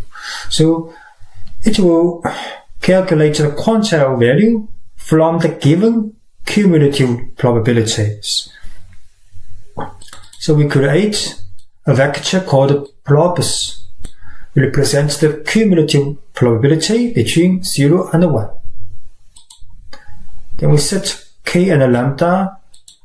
Then you can use Q Weibull of this given cumulative probability vector and with the shape and the scale parameter. Then we also plot the probability in the x-axis, and this is the probability and this is the quantile value or the random variable. Again, if we look at 0.8, the value is between 1.5 and 2. If we 0.88 is about 2, right? In the last figure. So here 0.8 is value about 1.7. So which means about 80% of probability or 80% of the values from this Weibull distribution have the value lower than 1.7, right? And the last function is R Weibull. It's quite understandable. Just use it to generate random numbers from a given Weibull distribution. So for example, we set n equals 18, then we can use R Weibull, then n, then with a shape and scale parameter. So this 18 number generates randomly from a Weibull distribution with a parameter 1 and 1.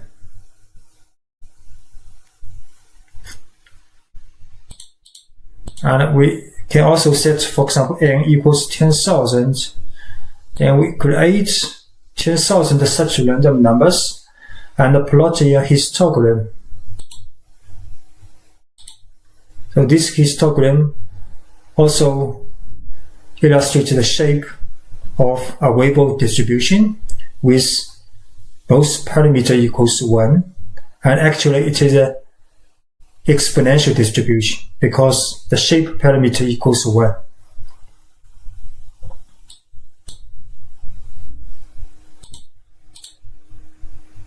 Thanks for watching. Welcome to our channel for R programming. In this video, we will show how to use t-distribution and t-test in R. So we know t-distribution is a bell-shaped, or say the symmetric density distribution, and it is actually comes from the random variable from standard normal distribution divided by a random variable of chi-square distribution divided by its degrees of freedom. So here say is a standard normal distribution random variable, and V is a chi-squared random variable. Then this small v is the degrees of freedom of this chi-square random variable. So the square root in denominator, then this term called t has followed t distribution with v degrees of freedom. And its density function quite complicated. Here is a gamma function. and the t distribution's possible value from negative infinite to positive infinite. It is quite close to normal distribution. If we look at these figures, so several curves for t distribution in terms of its degrees of freedom. So you can see if the degrees of freedom becomes larger, very large, then t distribution is the same as a normal distribution. So this is the largest degrees of freedom. So usually t distribution has longer, wider tail than a normal distribution.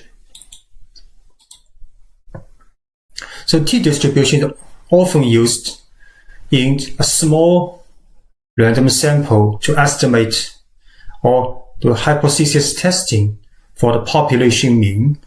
So say x1, x2, xn are random variables from a normal distribution with mu in the mean and standard deviation sigma. So if we let the sample mean x bar equals n 1 divided n times sigma xi from 1 to n, then this is the sample standard deviation.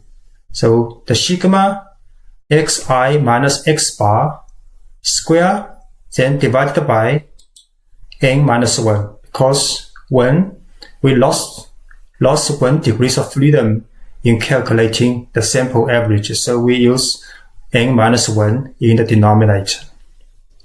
Then this random variable x bar minus the population mean divided by sample standard deviation divided by the square root of n has a t distribution with n minus 1 degrees of freedom.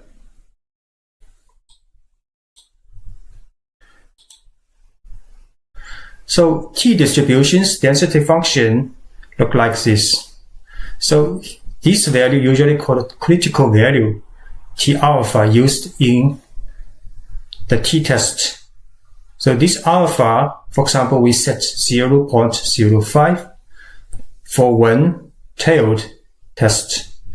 So if for the two-tailed test, here alpha, here is half alpha here also. So this blue shaded area in this curve represents, for example, 0.05 for the type 1 error. So significant level also same.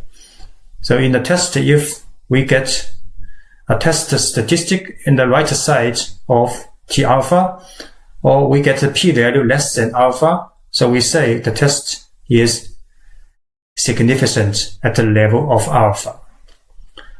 So next we will show how to use t-distribution in rprogramming.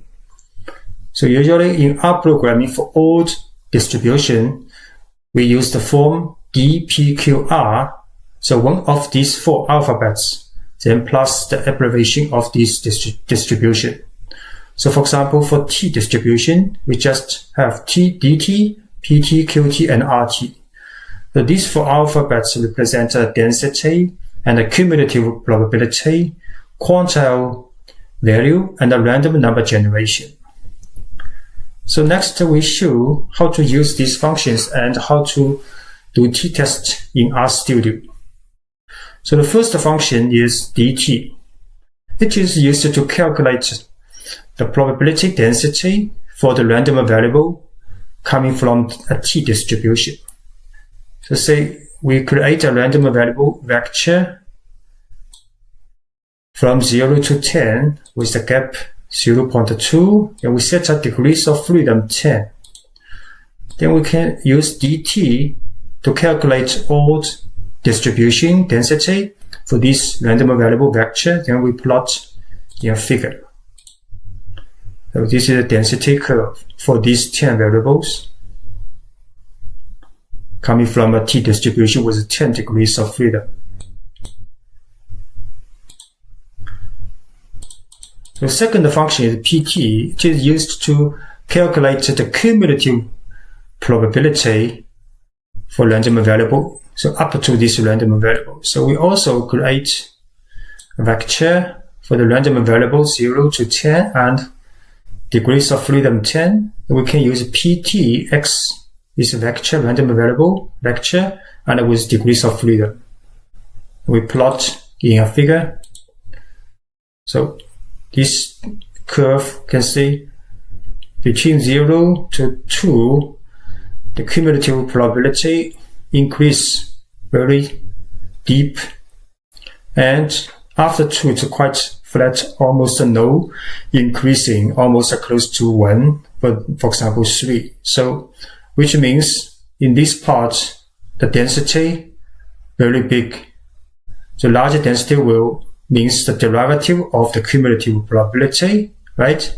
Cumulative probability actually is the integral of a density function. So here quite deep and here quite flat. And the function qt is the opposite operation of function pt, so which is used to calculate the quantile value from the given cumulative probability. So here we have to set a cumulative probability vector between 0 to 1. Then say we set degrees of freedom 5. Then you can use qt to calculate all the random variables from given cumulative probability. So we show this curve. So this is the quantile value. Quantile value actually is a random variable number. So for example, 0.4, which means the cumulative probability 0.4 about minus 0.2, this value, which means about 40% of the variables in this t-distribution has the value less than minus 0.2, right? And the last function is rt, which is used to calculate or generate a random number. So we set n equals 10,000 and degrees of freedom 10. Then we use rt to generate 10,000 random numbers from this t-distribution with degrees of freedom 10. Then plot in a histogram. So this histogram shows the counts for each value beings from this random number, 10,000 random number. So quite close to a density for a t-distribution with 10 degrees of freedom. So then we show an example of using t-test. So the problem is a chemical engineer claims that the population mean yield of a certain batch process is 500 grams per milliliter of raw material. To check this claim, he samples 25 batches each month. If the computed t-value falls between minus t0.05 and t0.05, he is satisfied with this claim. So what conclusion should he draw from a sample that has a mean x bar equals 518 grams per milliliter and a sample standard deviation s equals 40 grams? Assume the distribution of yields to be approximately normal. So the population is approximately normal and we get a random sample of size 25. So 25 is a small sample less than 30. So we can use t distribution to test if the random sample comes from this population, right? So first we create the t critical value. So t critical value, if we look at here, we will calculate this value, t critical value. And t critical value here, because alpha is 0.05 for both ends, right? Because alpha minus also t 0.05. So this is a two-tailed test. And actually, if we look at a big alpha, it's about 0.1 because we have to add these two. So this is half alpha, 0.05. Then we calculate this critical value using qt. Qt is because this is 0.05, which means the white area is 0.95. And qt for calculating the quantile value of this cumulative probability under 24 degrees of freedom of a t-distribution. So we calculate and get 1.71 for this critical value. Next, we can use the sample to calculate the t-statistic from the sample. Sample is x bar minus the population mean. We have to test this is the mu divided by the standard deviation of the sample and divided by the square root of the sample size, right? So we get a t-sample with 2.25. Now we can also calculate the p-value of this critical value. So critical value we got. Then we get a p-value. We have to calculate the critical value stay here, right? We have to calculate the blue area and the right side of this critical, this t-statistic. So this 2.25 and the critical value is 1.71. So we get p-value is 0.0169. So the conclusion is because t-sample larger than t-critical value, because we get a 2.25 larger than 1.71, right? So also we say p-value is less than 0.05, right? We get a critical value larger than this. We get the t-statistic larger than this critical value, and we get the p-value also less than this alpha, right? So the conclusion is that we conclude that the process produces a better product than he thought. So, which means from this sample, we conclude not to come from this population because we get the very large t-statistic and very small p-value, very unlikely occurred event now occurred. So this is unlikely that this random sample comes from this population in hypothesis 0, in the H0 hypothesis, right?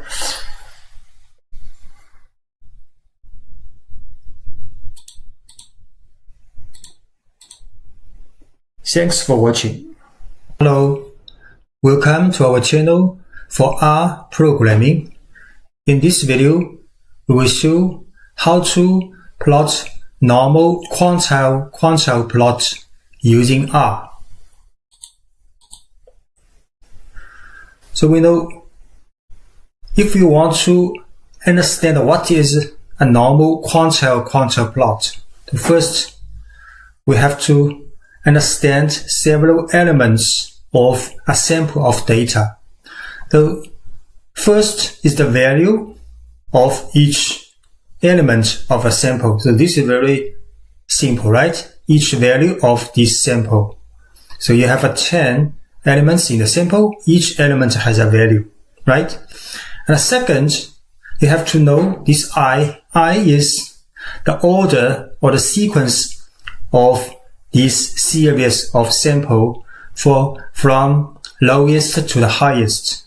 So, for example, 10 number from 1 to 10. So the second number, the value is 2. And its sequence, its order is 2, right?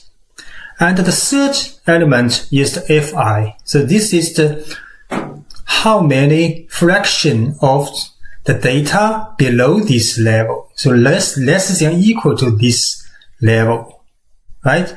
So second number of 10 number, so about 10% or 20% lower than this value, lower than equal to this value. So this Fi is 0.2, right?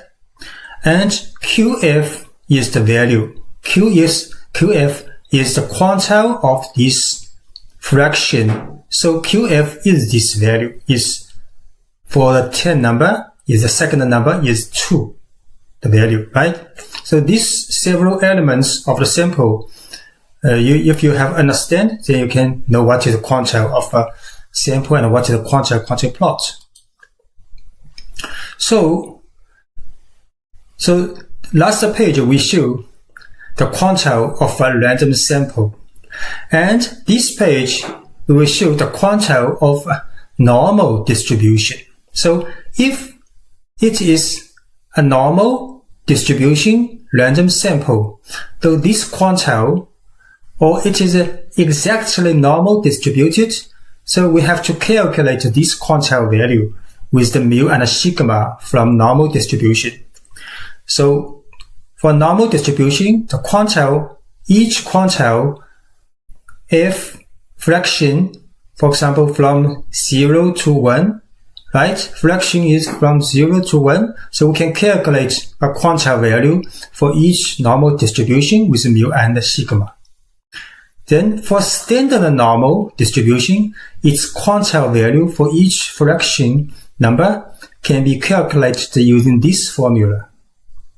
So for example, for normal distribution with mean 0 and standard deviation 1, if we want to find the quantile value for fraction, say 0.32, we just fill in 0.32 in this form, can calculate the value of this quantile value. So this random number from normal distribution with 0 and mean, standard deviation 1, right? So we find the quantile value for the random sample, and we find the quantile value from a standard normal distribution. So next, we can plot a quantile plot with normal theoretical quantiles in horizontal axis and the sample data in y-axis. So if for example each data value plotted here for random sample, and from this value we find the fi for this random number, then from this fi fraction can get the quantile value from a standard normal distribution. So we also put this quantile value from normal distribution here. Say for example, you find a random sample, get a random sample in this place. We find the fi from this formula, then from a normal quantile formula, we can get the normal quantile value, say maybe here. So we just put the point, each point, get each point for each random sample and its corresponding theoretical normal quantile value. So if this scatter plot almost match this straight line, so we say this random sample come from a normal distribution of at least approximately normally distributed, right? So in R, we can use two functions to plot quantile plot against a normal distribution. So first is QQ norm with this random sample. Second is QQ line with X and column. So we can draw a quantile line. So next we will show how to do this in RStudio. So say first we create a random sample. This time we just create from a normal distribution. So say first we create random sample using R norm with 3,200 numbers and mean and standard deviation. Then we can plot a QQ norm with X. So this plot, you can see almost all the scatter plots stay on a straight line, right? So this is a theoretical quantiles from a standard normal distribution. And this is the sample we draw. This sample, you can see the mean value is 8, standard deviation 2. So most of the points sit around 8, right? Then from each quantile of each fraction of this value, find the quantile value from a standard normal distribution. The old scatter plots stay on a straight line. So this says the sample comes from a normal distribution. You can also create quantile plot with a straight line.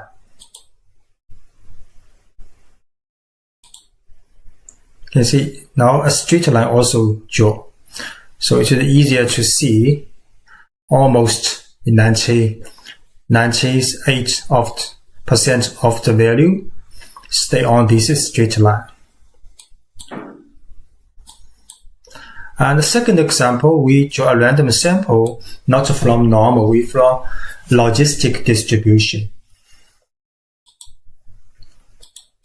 Then if we want to plot a quantile-quantile, so you can see it is not like a straight line, right? And we can use QQ line, which may be easier to compare with a straight line. So it is quite different from a straight line, especially on both ends. So about 50% of the value not stay on this straight line from this area and from this area. The logistic distribution is S-shaped, right? S-shaped. So in conclusion, quantile-quantile value is to draw a scatter plot between the theoretical normal distribution and the sample value. So both are value. So this is from normal distribution value and this from the sample value. And how to draw the scatter plot? So from the sample value, find a fraction for each value from its observations order. Oh, this is second, that is third, that is the fourth, and so on. To find this fraction. So from lowest to the highest, from this fraction. Then this fraction can be found further to get the quantile value from a standard normal distribution. And this quantile value is from this formula. So standard normal distribution, so quantile value can be get from its fraction, each fraction. Then we just plot the scatter plot between this quantile value from the normal distribution and the quantile value, or the quantile value actually is its value for this random sample. So if most of the points on straight line, so just say this random sample comes from a normal distribution. So otherwise it's not from normal distribution, right?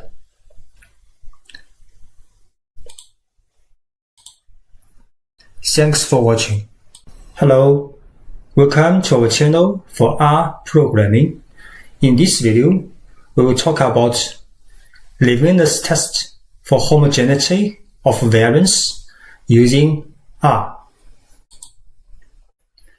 So we know in statistical data analysis, very often in many models, we have assumption that the data are homogeneous variance. That means this y variable at different values of x variable. For example, x variable is a constant. Y variable here is ringing. And for different values of this horizontal range, the y value has almost equal variance. So this is called homogeneity of this variable in terms of this variable. If we look at this figure, it's very clear for different values or different categorical values of constant, the y range is different, right? More spreading for this category than this one. So this is heterogeneous of variance. And we have to test first of homogeneity before we can go further to use many statistical models. So this is the hypothesis testing H0 or null hypothesis, that we assume odd variance of y value in terms of different categorical x variables are the same. And if the test is significant, so we will reject H0 and will in favor of H1 or alternative hypothesis that at least two of the category have different variance of this y variable. In R, if you want to test the homogeneity, so this is called the Levene's test. We have to use car library, then use the function Levene test. So the form of the test is quite simple. You just write the variable of y here and with the tilde, then with the variable x on the right side, then comma with the data frame. So this is data frame. So this variable comes from this data frame. So next we will show several examples in RStudio. So first we show a dataset from DPLYR package. This dataset called plant growth. So we just show random 5 sample of this data frame. So you can see the 5 random samples, they have weight and group variable. Next, we load library car. Then we want to test the homogeneity of weight in terms of group. So we have to test for different values of this categorical variable group. You can see the value TRT1, CTR1, this is a different value. So for different values of group, if the weights has same variance, then we just run Levene test weight, tilde, group, then data set is plant growth, and the results are assigned to the result object. Then we print this result. So you can see the variance homogeneity test results is based on F statistic or F test, and it has degrees of freedom 2 and 27. So F distribution has 2 degrees of freedom. And the test result, we look at this value and p-value. So most important is p-value. So p-value is 0.34. It's much larger than 0.05. So the test is not significant. Or say we will hold this null hypothesis. So we will not reject the hypothesis that the variance are homogeneous. Or say we will hold this